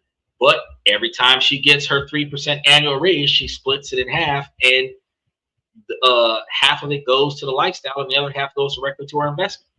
So if we think about where they are in 15 years, if they keep doing it, this simplified illustration shows the true power of the concept. Return Rick's 12% return, 10% savings rate, fantastic. His return does a lot of the work. His contributions add steadily, but modest streams of new capital is what impacts this account. After 15 years, his focus on high returns pays off, and his portfolio grows to approximately $305,000 off of a 12% return on investment and saving 10% of his income. Okay.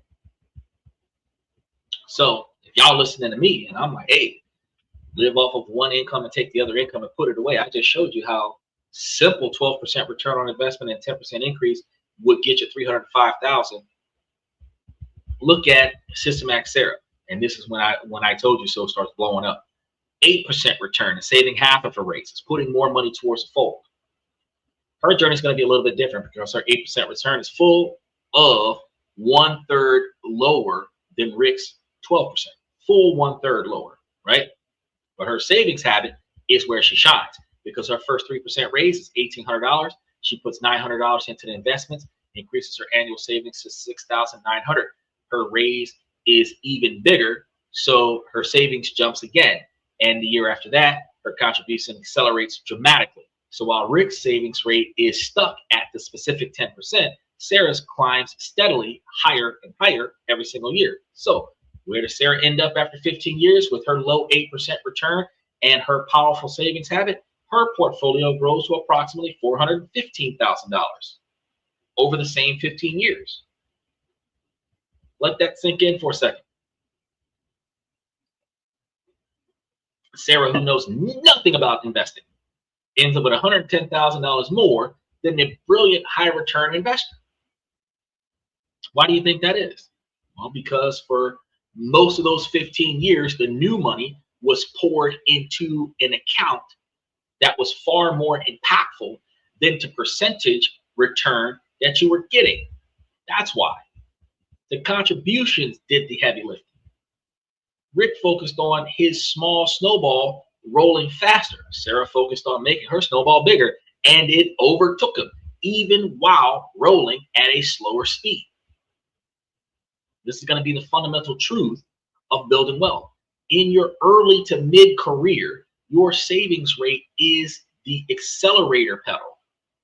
your rate of return is the cruise control. You need both, but the accelerator creates the initial momentum. The crossover point, where your investment returns add more to your portfolio than your own contributions, happens with Sarah, but she only reached that point because she prioritized contributions for the first part of her career. The lesson is going to be clear. Don't just chase returns. You want to chase the higher savings rates.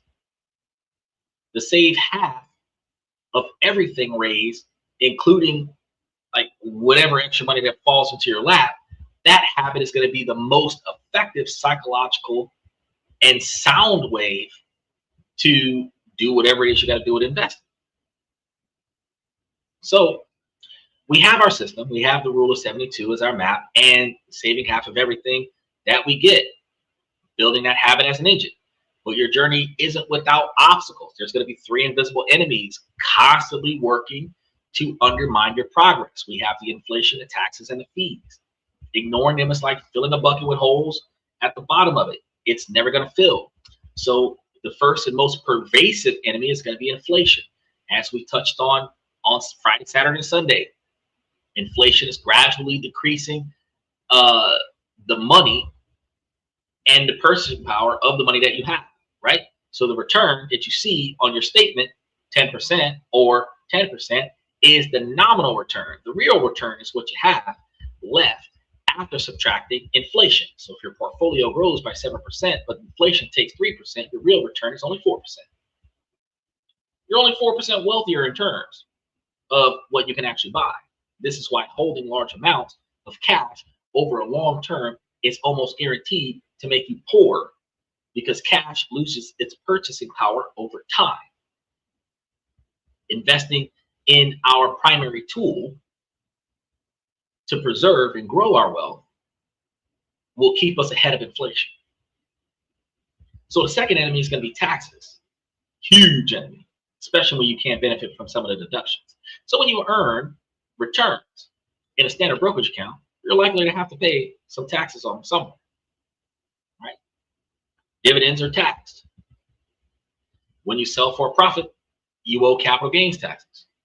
These directly reduce your net return. So if your investment earns 10%, but you're paying 15% taxes on the gains, you've effectively returned only 8.5%.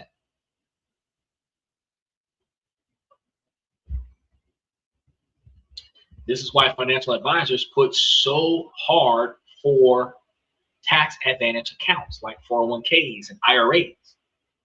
In these accounts, your money can grow without the annual tax drag. That's going to be a massive advantage. You save half of the money. That's even more powerful when it's directed into these types of accounts first. The third enemy is going to be the fees. These might be the sneakiest of all because they seem so small. They can come as expense ratios, advisory fees, or trading commissions. 1% management fee sounds tiny. Who cares about 1%? It's not 1% of your returns. It's 1% of your entire portfolio. Year after year, let's go back to that rule of 72. If you earn an 8% return and your money doubles every 9 years, if you're paying 1% annual fee, your net return is 7%. So how long does it take for 7% to double it? Using the rule of 72, about 10.3 years. That tiny 1% fee just added almost another year and a half to your doubling time. Over 40 years, the cumulative effect of that is staggering, potentially costing you hundreds of thousands of dollars. This is why low-cost index funds have been such a game changer. Your mission as an investor isn't just to get a nominal return. It's to maximize your real after-tax, after-fees return on investment. You got to beat inflation. Use tax-advantaged accounts. And be relentless about minimizing your fees. And we've gone deep into the mechanics and the psychology of the system.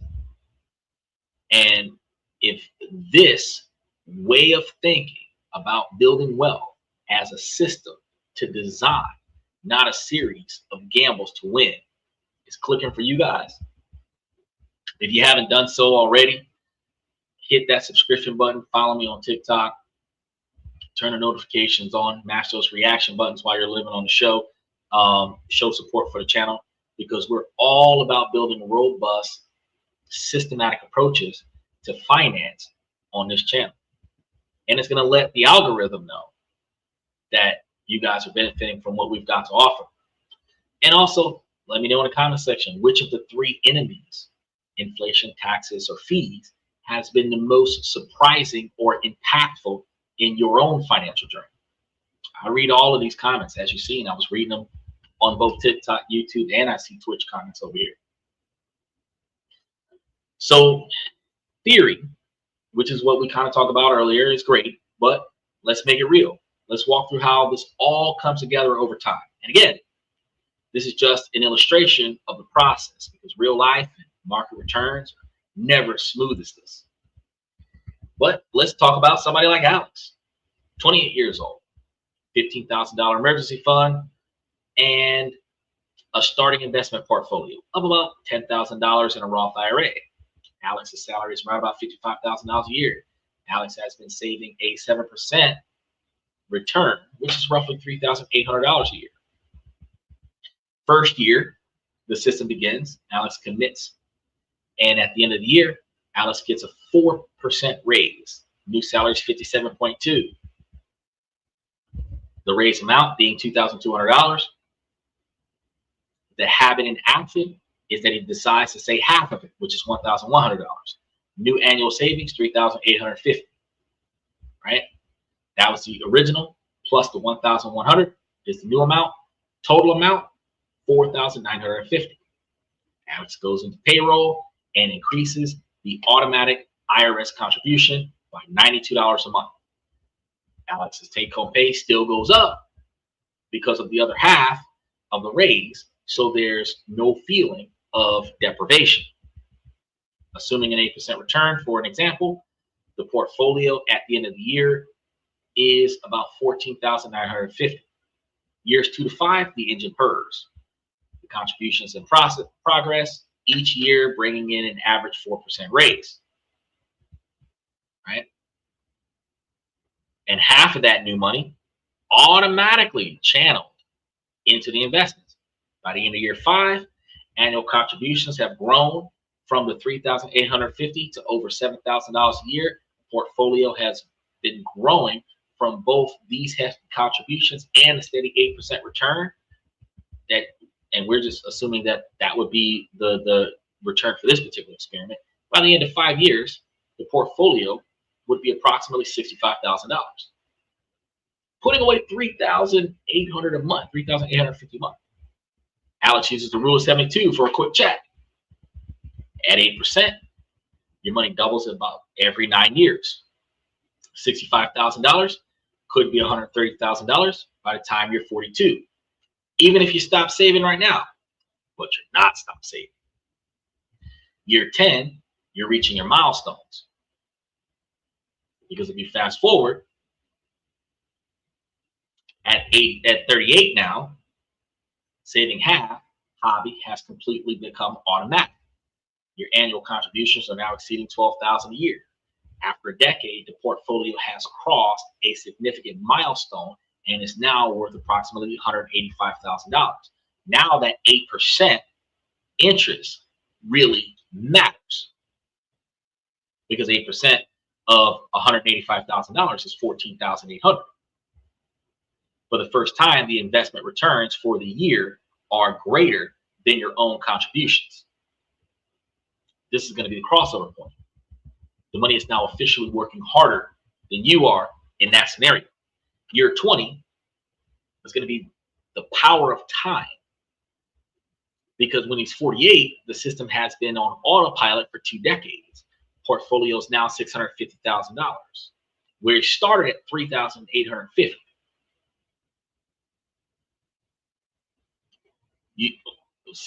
And that was being added to the pot. So since you had an initial principal of $10,000, but you were adding like $3,800 to the pot, This used to be simple and almost boring system that built substantial nest eggs, but the rule of 72 is saying that $650,000 could double to 1.3 thousand in the next 9 years if nothing negative happens to the money, even without more contributions. The system works. Didn't require stock picking genius or extreme fragility. It required a good system, consistency, and a reasonable amount of time. So let's boil this all down into a simple, actionable blueprint, because you can start this today. You want to know your number. And this is why I tell you guys to prepare for your 20 and 30-year plan. Calculate your current savings rates. What's the percentage of your pre-tax income? Don't worry if it's low. Just establish a starting point. Second, use the rule of 72. Understand your trajectory. Based on conservative 7 and 8% expected returns, how long will it take for your money to double? This is going to be your baseline. Second step, automate everything. This is going to be the most important step. Go into your payroll, go into your online banking apps, and set up automatic transfers. Your goal is to make savings happen without you thinking about making savings happen. This removes the willpower from the equation. Step number 3, make that half savings pledge, where you're going to commit to the habit of taking half of any extra money that you get, putting it into the brokerage account.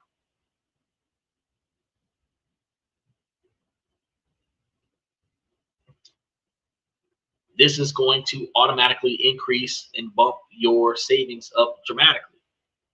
$200 a month raise means that you immediately increase your automatic savings to $100 a month, making that non-negotiable rule enforceable. Then you want to do direct flow, making sure that your automated savings are going to the right places. Prioritize tax advantage accounts, because if your employer offers a 401k match, just contributing enough to get the full amount, that's free money. Next, you want to max out your Roth IRAs if you're eligible for that. If you still have more to save, go back to your 401k. Only then you should use a regular taxable brokerage account. Step 5, you want to be patient and ignore the noise, because once the system is built, your job is to let it run. The market will crash. Your portfolio will have downturns. This is going to be normal. Your job is to do nothing but stick to the plan. Your automated contributions will be buying more shares when prices are low, which is exactly what you want. Don't check your portfolio every day unless you're bored. Don't react to the scary headlines whenever. Trust the system that you built. Give it some time. Wealth isn't built in a day. Rome wasn't built in a day. Built over decades. So the world of finance tries to convince you to build wealth and that wealth building is complicated. It's really not. It's simple. 2-part formula. First, you need the map to understand how your growth will work, and that's going to be the rule of 72. This is going to give you quick ways to estimate the power of compounding. But the map is useless without the engine, and the engine is going to be the real secret, the habit of systematically increasing your contributions. To save half of everything, that's going to be the rule that is going to be the most effective. Psychologically, this will be a sound way to do everything. This also turns off lifestyle creep from an enemy to an ally. So you want to stop chasing the perfect investment, stop worrying about timing the market. Instead, focus on what you can control, which is your own habits and systems. Build a machine, automate the process, then let the unstoppable combination of escalating contributions and compounding growth do your work for you. This is going to be how you truly double your money over and over again and build a life of financial freedom. Now, one of the things that's also going to benefit you even more is if, for the sake of, you put more effort into taking the extra raise and bonus money and putting it into emergency fund before you put it into discretionary spending.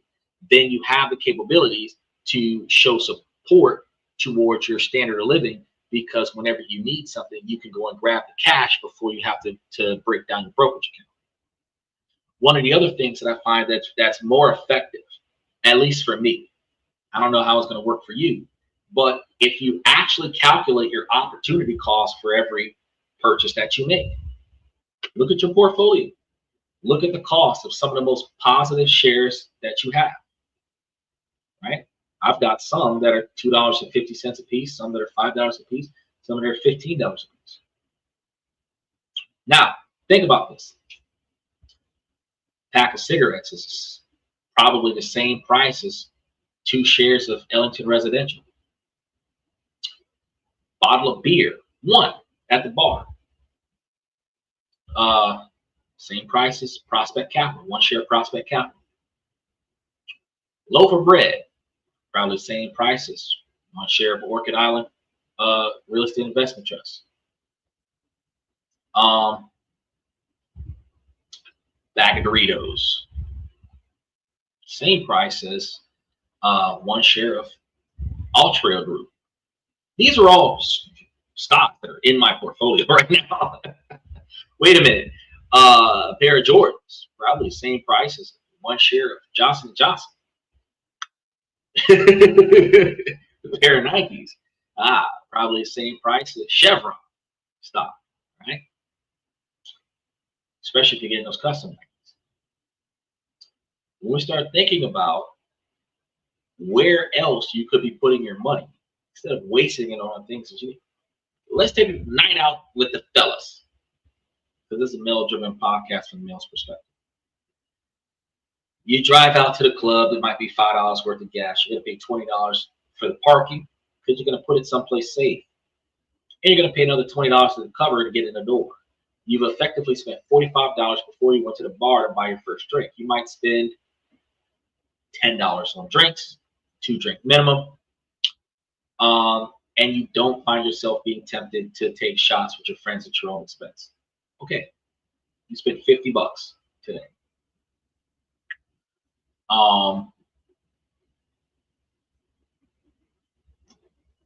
There are 5 different stocks that we've got in our portfolio that are $5 a share. Let's take, like I said before, Ellington Residential, $4.55 a share. So that's 10 shares of stock. Now, you're thinking to yourself, who cares?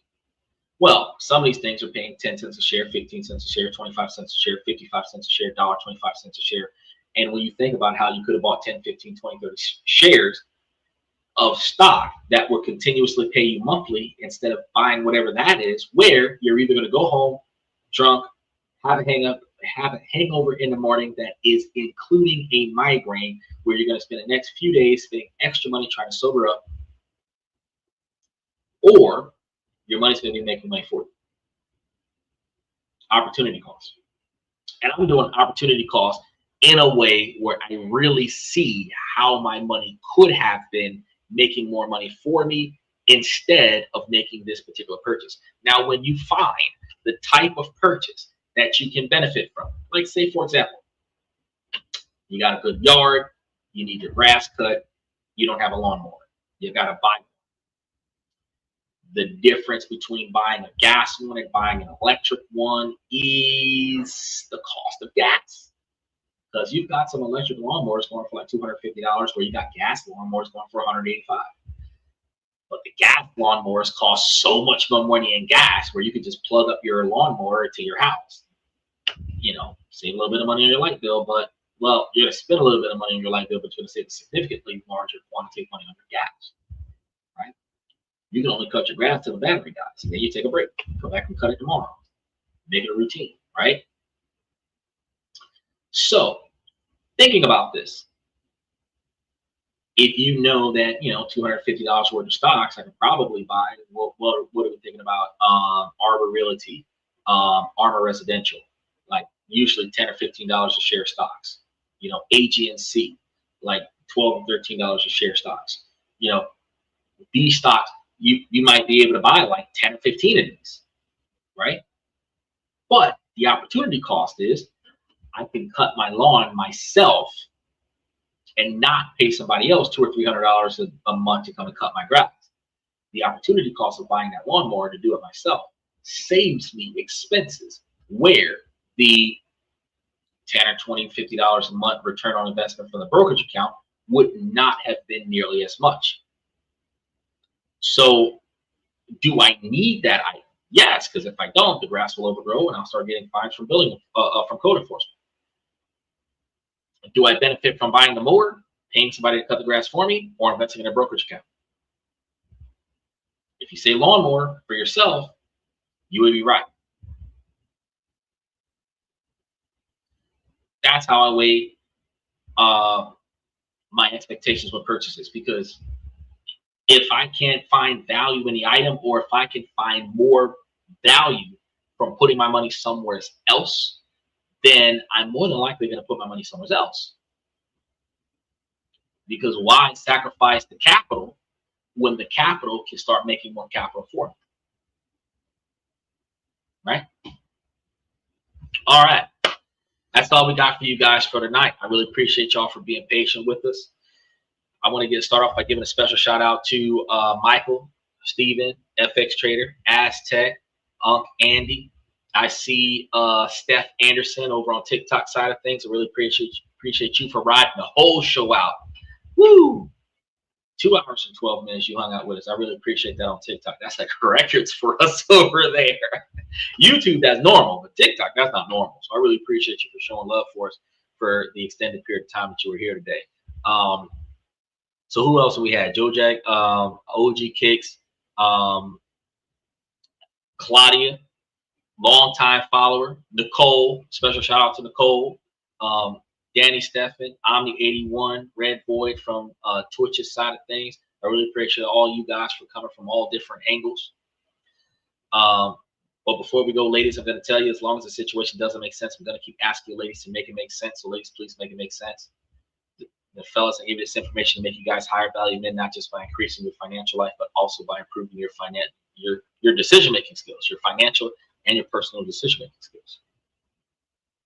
The ladies, while this is a male-driven podcast from the male's perspective, he's still here. OJ Kicks is riding away. But ladies, while this is a male-driven podcast from the male's perspective, you too can make yourselves higher individuals by prioritizing the things in your life that are inside of your control, changing things you don't like for the better, and then navigating around the things that are outside of your control. And then I tell everybody that you guys got to follow your 20 or 30-year plan, reverse engineer that to what you need to do today so that you can start accomplishing your goals to get to where you want to be at for tomorrow, for the future. And then ladies, if you pay attention to the potential suitors with the right personality and characteristics, the right drive, ambition, dedication, motivation, admiration, integrity to accomplish his goals, then you see how your goals mesh with his goals. Y'all can find the right person that y'all can build with, because if both of you got long-term satisfaction goals, y'all can conquer each other's goals together, as opposed to individuals with short-term gratification goals where you're living in the moment. Whenever a short-term gratification is trying to partner with long-term satisfaction, there's always going to be a fight. There's always going to be a fallout. And every time you comp for the short-term gratification, you're taking away from long-term satisfaction every single time. And you will find it nearly impossible to achieve your goals. Your goals will be significantly delayed. But I tell you guys on a regular basis that two people could make it to $1 million faster than one, but it really requires you guys to have similar financial values. Right? So if I was partnering with somebody that was like, no, that's all right, let's just go ahead and charge it to the game, we wouldn't work out, because the game don't get shit from me. If I'm not getting paid from the game, me and the game ain't in the same place at the same time. So anybody who's thinking, I'll just charge it to the game, I'll just take that hit, that's okay. You're going to take the hit. I'm not going to take the hit. I'm not going to take the fallout. I'm not going to bounce back off of that. You know what I mean? Michael says, we all serve a master. May as well be her. Nope, not my mate. Nope, not doing that. Here's the thing, Michael. As men, women want men to be leaders. right? They are not attracted to men that are not leaders. But women also want to be in charge of the leader. Women have to observe, just like a chessboard. There is only one female on a chessboard, and that's the queen. The king makes the least quantity of moves, dictating terms. The queen navigates the board to back up the king, protect the king, keep the king in the fight. If you look at the chessboard, on the queen side, you've got all the brothers, the rook, the king, the rook, the knight, and the bishop. On the king's side, you got all of his brothers, the rook, the knight, and the bishop. The pawns are the next generation, the legacy. When the pawns grow up, they become queens, rooks, knights, bishops. No pawn becomes another king. You've only got one king in a family. Now, pay attention to this, because in chess, the queen never makes the first move. When you're playing chess correctly, the queen is a supportive role, not a dominant one. Because usually when you lose the queen, you ultimately start failing in the family, right? It's a harder time to win the game once you've lost the queen. Ladies, y'all need to start thinking about life like this. You decide who leads you. Therefore, you need to find a guy with the right decision-making skills for you to trust his judgment. Don't look for a dude because of how deep his pockets are. Because if he's willing to spend $1,000 on the first night and not know your last name, he's willing to take your $1,000 on the 50th night and spend it on somebody else and he don't know their name either. His behavior patterns are not going to change just because y'all became a couple, and his behavior patterns are not going to change just because y'all got married. The same way a lot of the times these scantily clad women don't change their outfits when they're in a committed relationship. You don't evolve your partner from a Pikachu to a Raichu by hitting it with a moonstone. They have to be husband or wife material from day one in order for you to be marrying a husband or marrying a wife. You don't turn them into one. They either are one from the gate or they're not.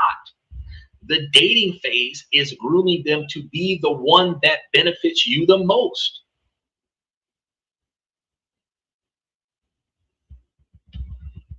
Michael asked, are they attracted to the money? Most women are. It's not so much the money, it's more the security. He says, but a pawn can become a queen. Doesn't change anything.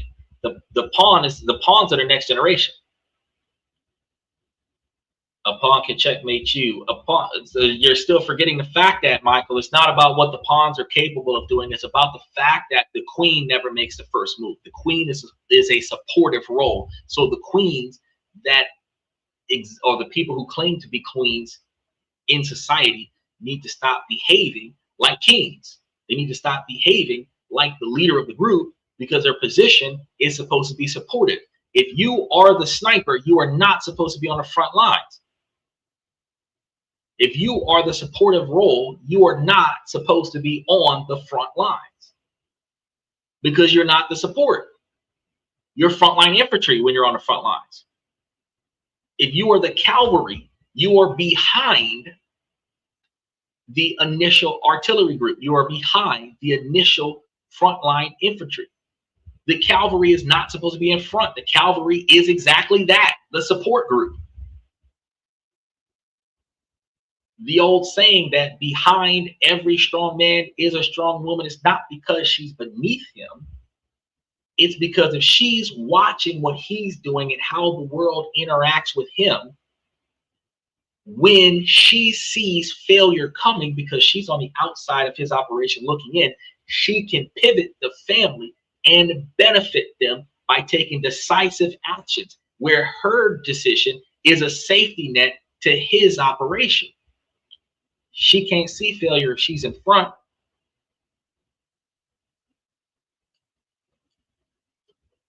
Y'all got to think about that.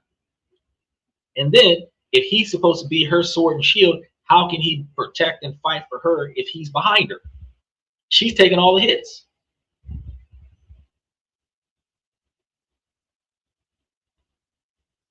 So this is some of the things that y'all got to think about. Y'all got to think about it's not just about the traditional know your role and play your part, because we've got like the I've talked to you guys about this before. There's the patriarchy that is a dominant matriarchy in the Philippines, where women go to work. They got like 5 degrees, know 10 languages. They go to work. Lower class lifestyle or lower middle class lifestyle, full-time job, come back and take care of their brothers, their uncles, their fathers, their grandfathers. They are family oriented by upbringing, but they are goal driven. They are career oriented, but also prioritizing family first. You've got Bangladesh. 90% of the workforce is women that are small business owners and still go back and take care of their husbands. Belarus, Kazakhstan. These are all countries that are driven by women that do what they got to do in the workforce, but then come back and prioritize their families. Then we have the American culture, where it's every female for themselves, sacrifice the family, sacrifice the kids, if not an abortion, I don't know, child support all the way. And at the end of the day, the family dynamic is dissolving in the American culture because the women want to lead and not follow the leader, and then be disappointed at the leader for not leading. We can't have 2 drivers in the same car. We can both have a driver's license. We can both have the capabilities of driving this car, but only one of us is going to drive it at a time. But if my role is to drive the car, your position is to ride in it, not to tell me how to drive. When I can't drive the car, that's when you take over. When I don't want to drive the car, that's when you take over. But you don't pick a partner that you don't trust to drive the car.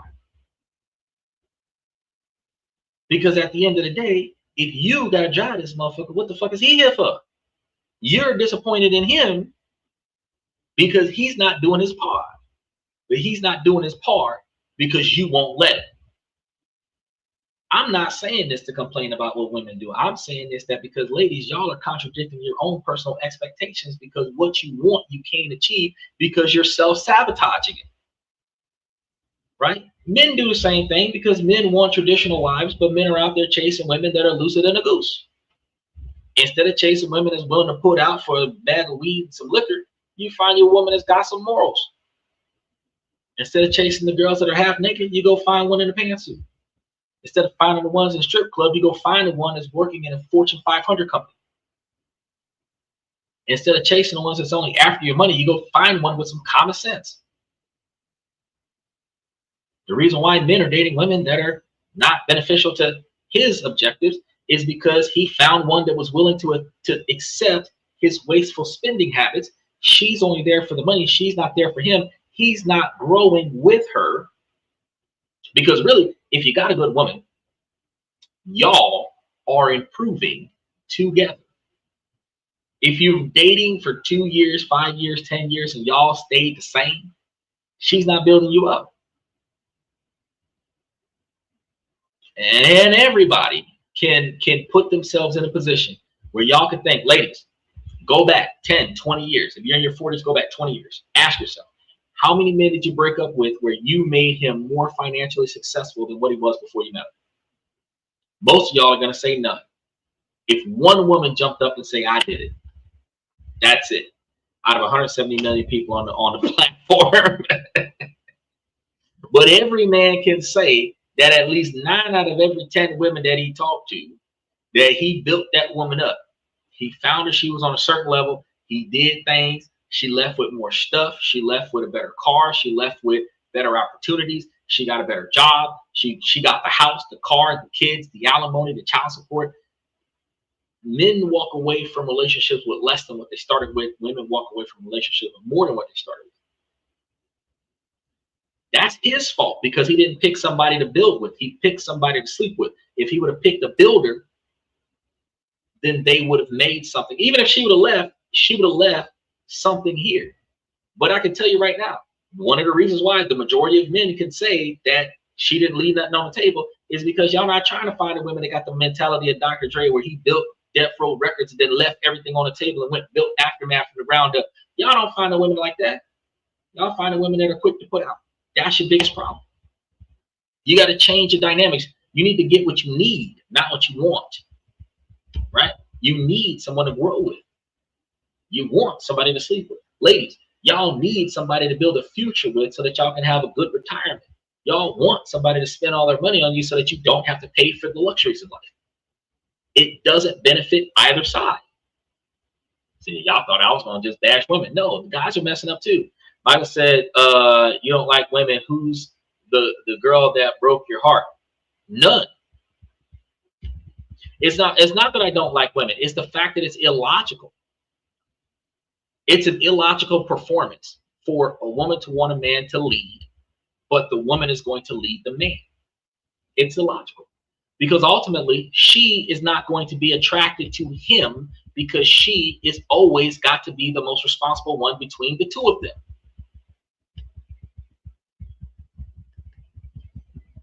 Michael, if you wanted to go to a restaurant to be cooked for, but if you forever go in the kitchen and cook for yourself, you are going to find yourself disappointed with this restaurant because you went here to be cooked for. So why get your ass up and go in the kitchen and start cooking for yourself? Trust them to cook the food the way you want it to be cooked and sit your ass down and wait for the food to come. Same thing with the women. You need to trust him, let him make the decisions that you need him to make, and trust his judgment, and you start focusing on other things. Michael says life is illogical. No, people who live bad decision-making lives have illogical lives. Because logically, the billionaires and millionaires of this world are not living illogical lives. They only affiliate with people that build their brand and build their resources. They do not affiliate themselves with people that could potentially leech from them, that could potentially drag them down. And leeching from them is not just draining their finances. Leeching from them could be draining their time. Leeching from them could be draining their mental stability. Because we all got that one friend and only call us when bullshit happens. Some of us got 3 or 4 friends that do that. We're living a life of constant anxiety and constant stress. You dread the phone ringing because it might be that one friend that had called you the other day with some bullshit. You don't really want to help them with it. But if you don't help them with it, they won't start calling you about it. You can't call them and see how they doing because they've been on this long 5-season long Jerry Springer issue that always needs to top up on money. But you don't want to do away with that friend because you've known them from way back when. Life is not illogical. It's irresponsible people making illogical decisions. Because if you've got the kind of friends that when you go out to the bar, they get into a bar fight, and then not all the time do y'all go to jail after that bar fight, but a lot of times somebody's calling the police on you all in the car and you driving, and every now and again you get pulled over because your homeboy did something dumb. Every now and again you got to go bail that homeboy out. Why the fuck do you take that man places? If every time you leave the house with him, y'all end up in some bullshit, why don't you leave him at home? Oh, that's my homeboy, man. I can't do that. Michael says, I find it calmer when not having to deal with people. You notice the most stressful thing I got in my house is the dog that won't shut up. You notice that dog went to sleep.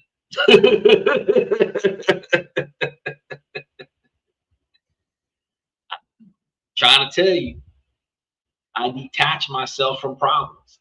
I detach myself from problem people. I stand on my non-negotiable expectations for behavior.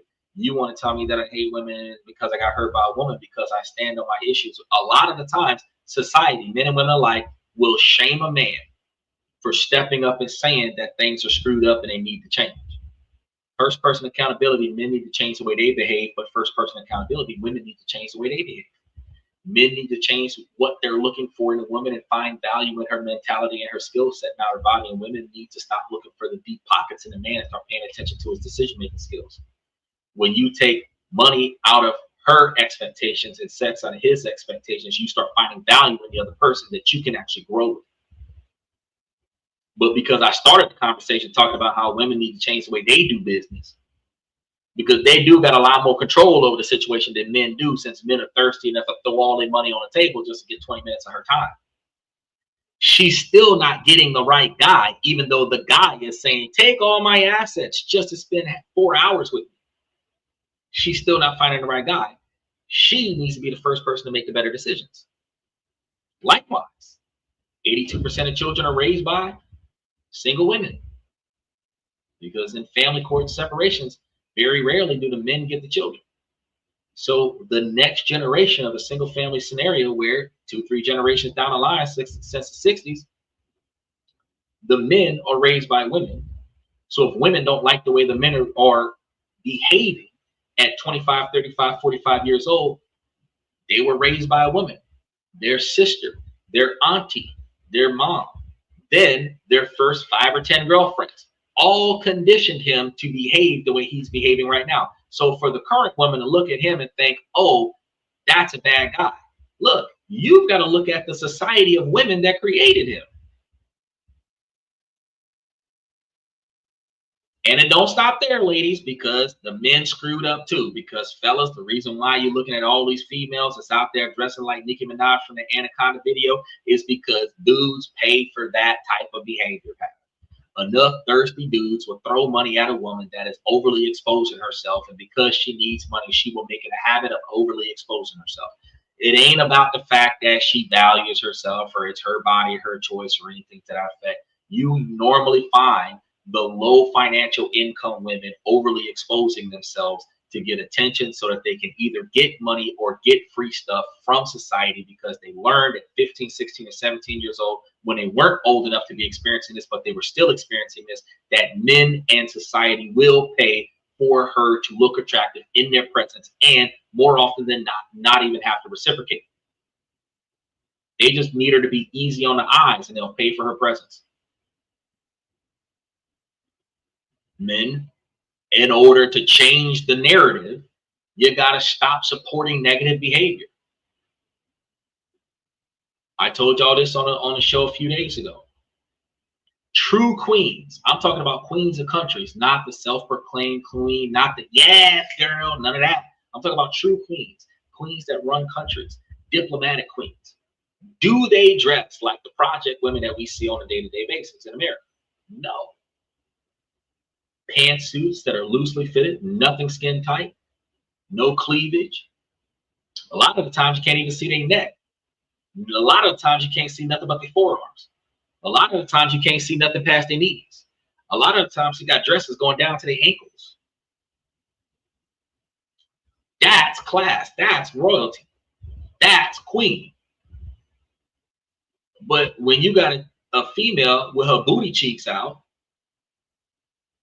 camel toe print in the front, cleavage almost showing the nipples, tattoos all over the place, that's not a queen. That's a peasant. But you want to try to turn that into a queen. You want to try to marry that, make her a wife, and turn her into a queen. You want to worship the ground she walks. She ain't worth it. She's not even carrying herself like she's worth it.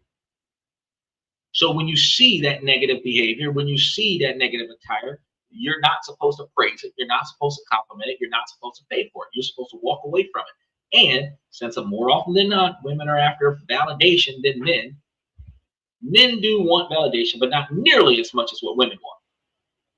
If men stop supporting the negative behavior, women would stop producing it. Because if she is ignored when she looks like that, she'll stop looking like that. When she's complimented, when she looks like a soccer mom, what's going to happen? She's going to start coming out like a soccer mom. Everybody says I look cute when I dress like this. Nobody says I look cute when I'm out there dressing in my club outfit. So I stop wearing my club outfit. That's exactly what's going to happen. But it requires societal reinforcement on both sides of the fence. Ladies, project your skill set and your mentality. And fellas, project your decision-making skills. I got a challenge for you, ladies. You meet a guy, you think he's nice, you pay for the first date, but have him plan it. Make sure he knows I'm going to pay for it. You're going to plan it. See what he does.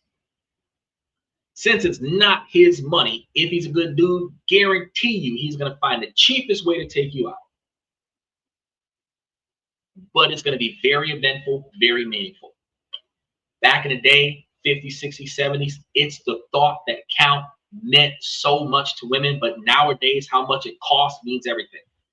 If you're going to pay for it and let him plan it, you get to see what kind of decision-making skills. Because will he waste your money or will he invest it wisely? That's what you need to be paying attention to. Because if you married this man, would he waste your money or would he invest it wisely? Because men show their true colors within the first 48 hours. Women take years to show you anything. Fellas. Because wherever I talk about women, I got to talk about the men too. I'm a man in uniformity, fellas.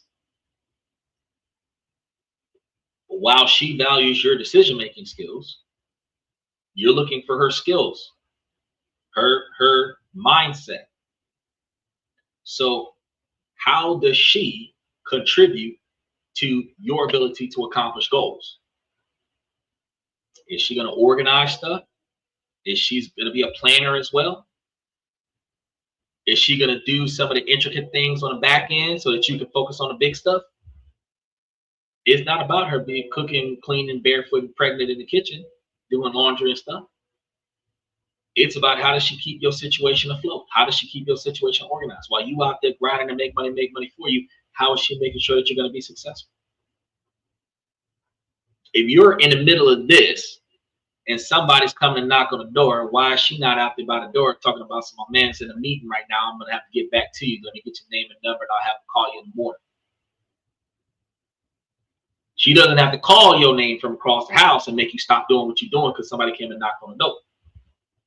She should be able to make sure that she supports whatever it is that you're trying to do in ways that doesn't always require her to spend money. It requires her to put effort into your success because truthfully, if she picked him to lead the house and he's going to be the person that she benefits from, her effort into him puts more money into her pocket, and that's actually the return on an investment. That's the rule of 72 of the day. What's the anniversary years? You go from cheap stuff to expensive stuff, where the expensive stuff is the product of building wealth and building a life with your husband so that your husband spends more money on you as his wife. How do you get to diamond year if your man can't afford diamonds? If you met him and he was plastic and bubblegum rings, bubblegum machine rings, when you met him, how is he going to be diamond man and diamond year if you're not going to build your man up? Think about that. Now, we're going to go ahead and put a pin into the show. I want to thank you guys one more time for coming to this and that. Like I told you guys, we likely are going to be trying to test this stream key thing for the Friday night show. So we are on Wednesday night. Tuesday night, Wednesday morning. So in a few days, we're going to see how this works with integrating TikTok into the stream key. And then if it's less difficult to do, we'll be able to try to reoccur it on a daily scenario. But we're going to keep you guys updated on it. I told y'all I was going to get it eventually. But in the meantime, I want to thank you guys for coming to this and that. I'm your host, Xander, where we talk about this, that, and everything in between. Real quick, tomorrow night, we should be here around 11:30, 11:45 Eastern Standard Time. So make sure that you guys try to come by towards the top of the hour. By 11:50, we should be rolling in the dough in it. So I should see you guys exactly tomorrow night.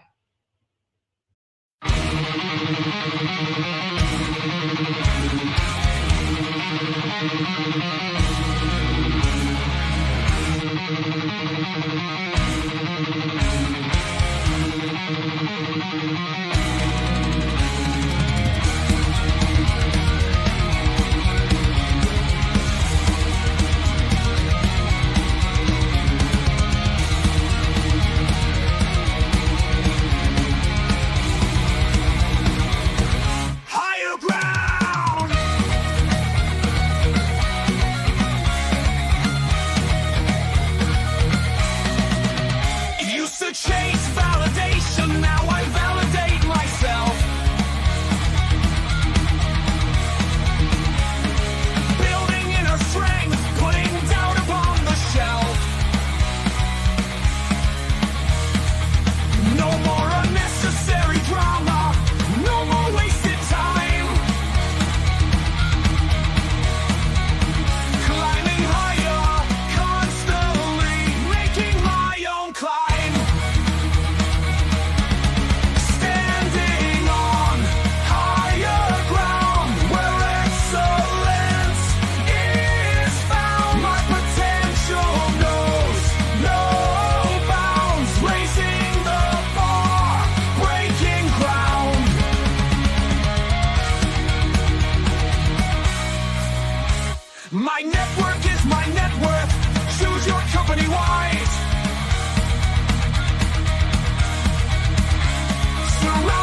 That's my personal command. I'm not mounted on higher ground where excellence is found. My potential knows no bounds, raising the bar, breaking ground.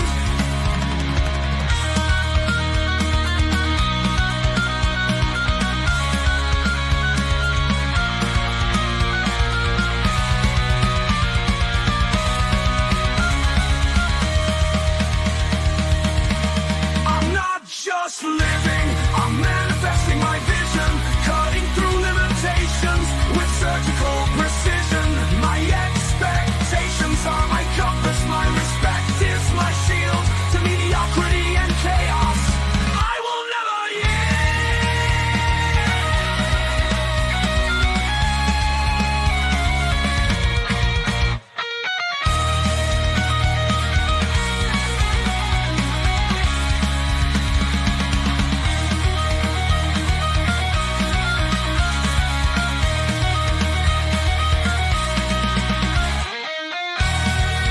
I'm not just living, I'm manifesting my vision, cutting through limitations with surgical precision. My expectations are my compass, my respect is my shield to mediocrity and chaos.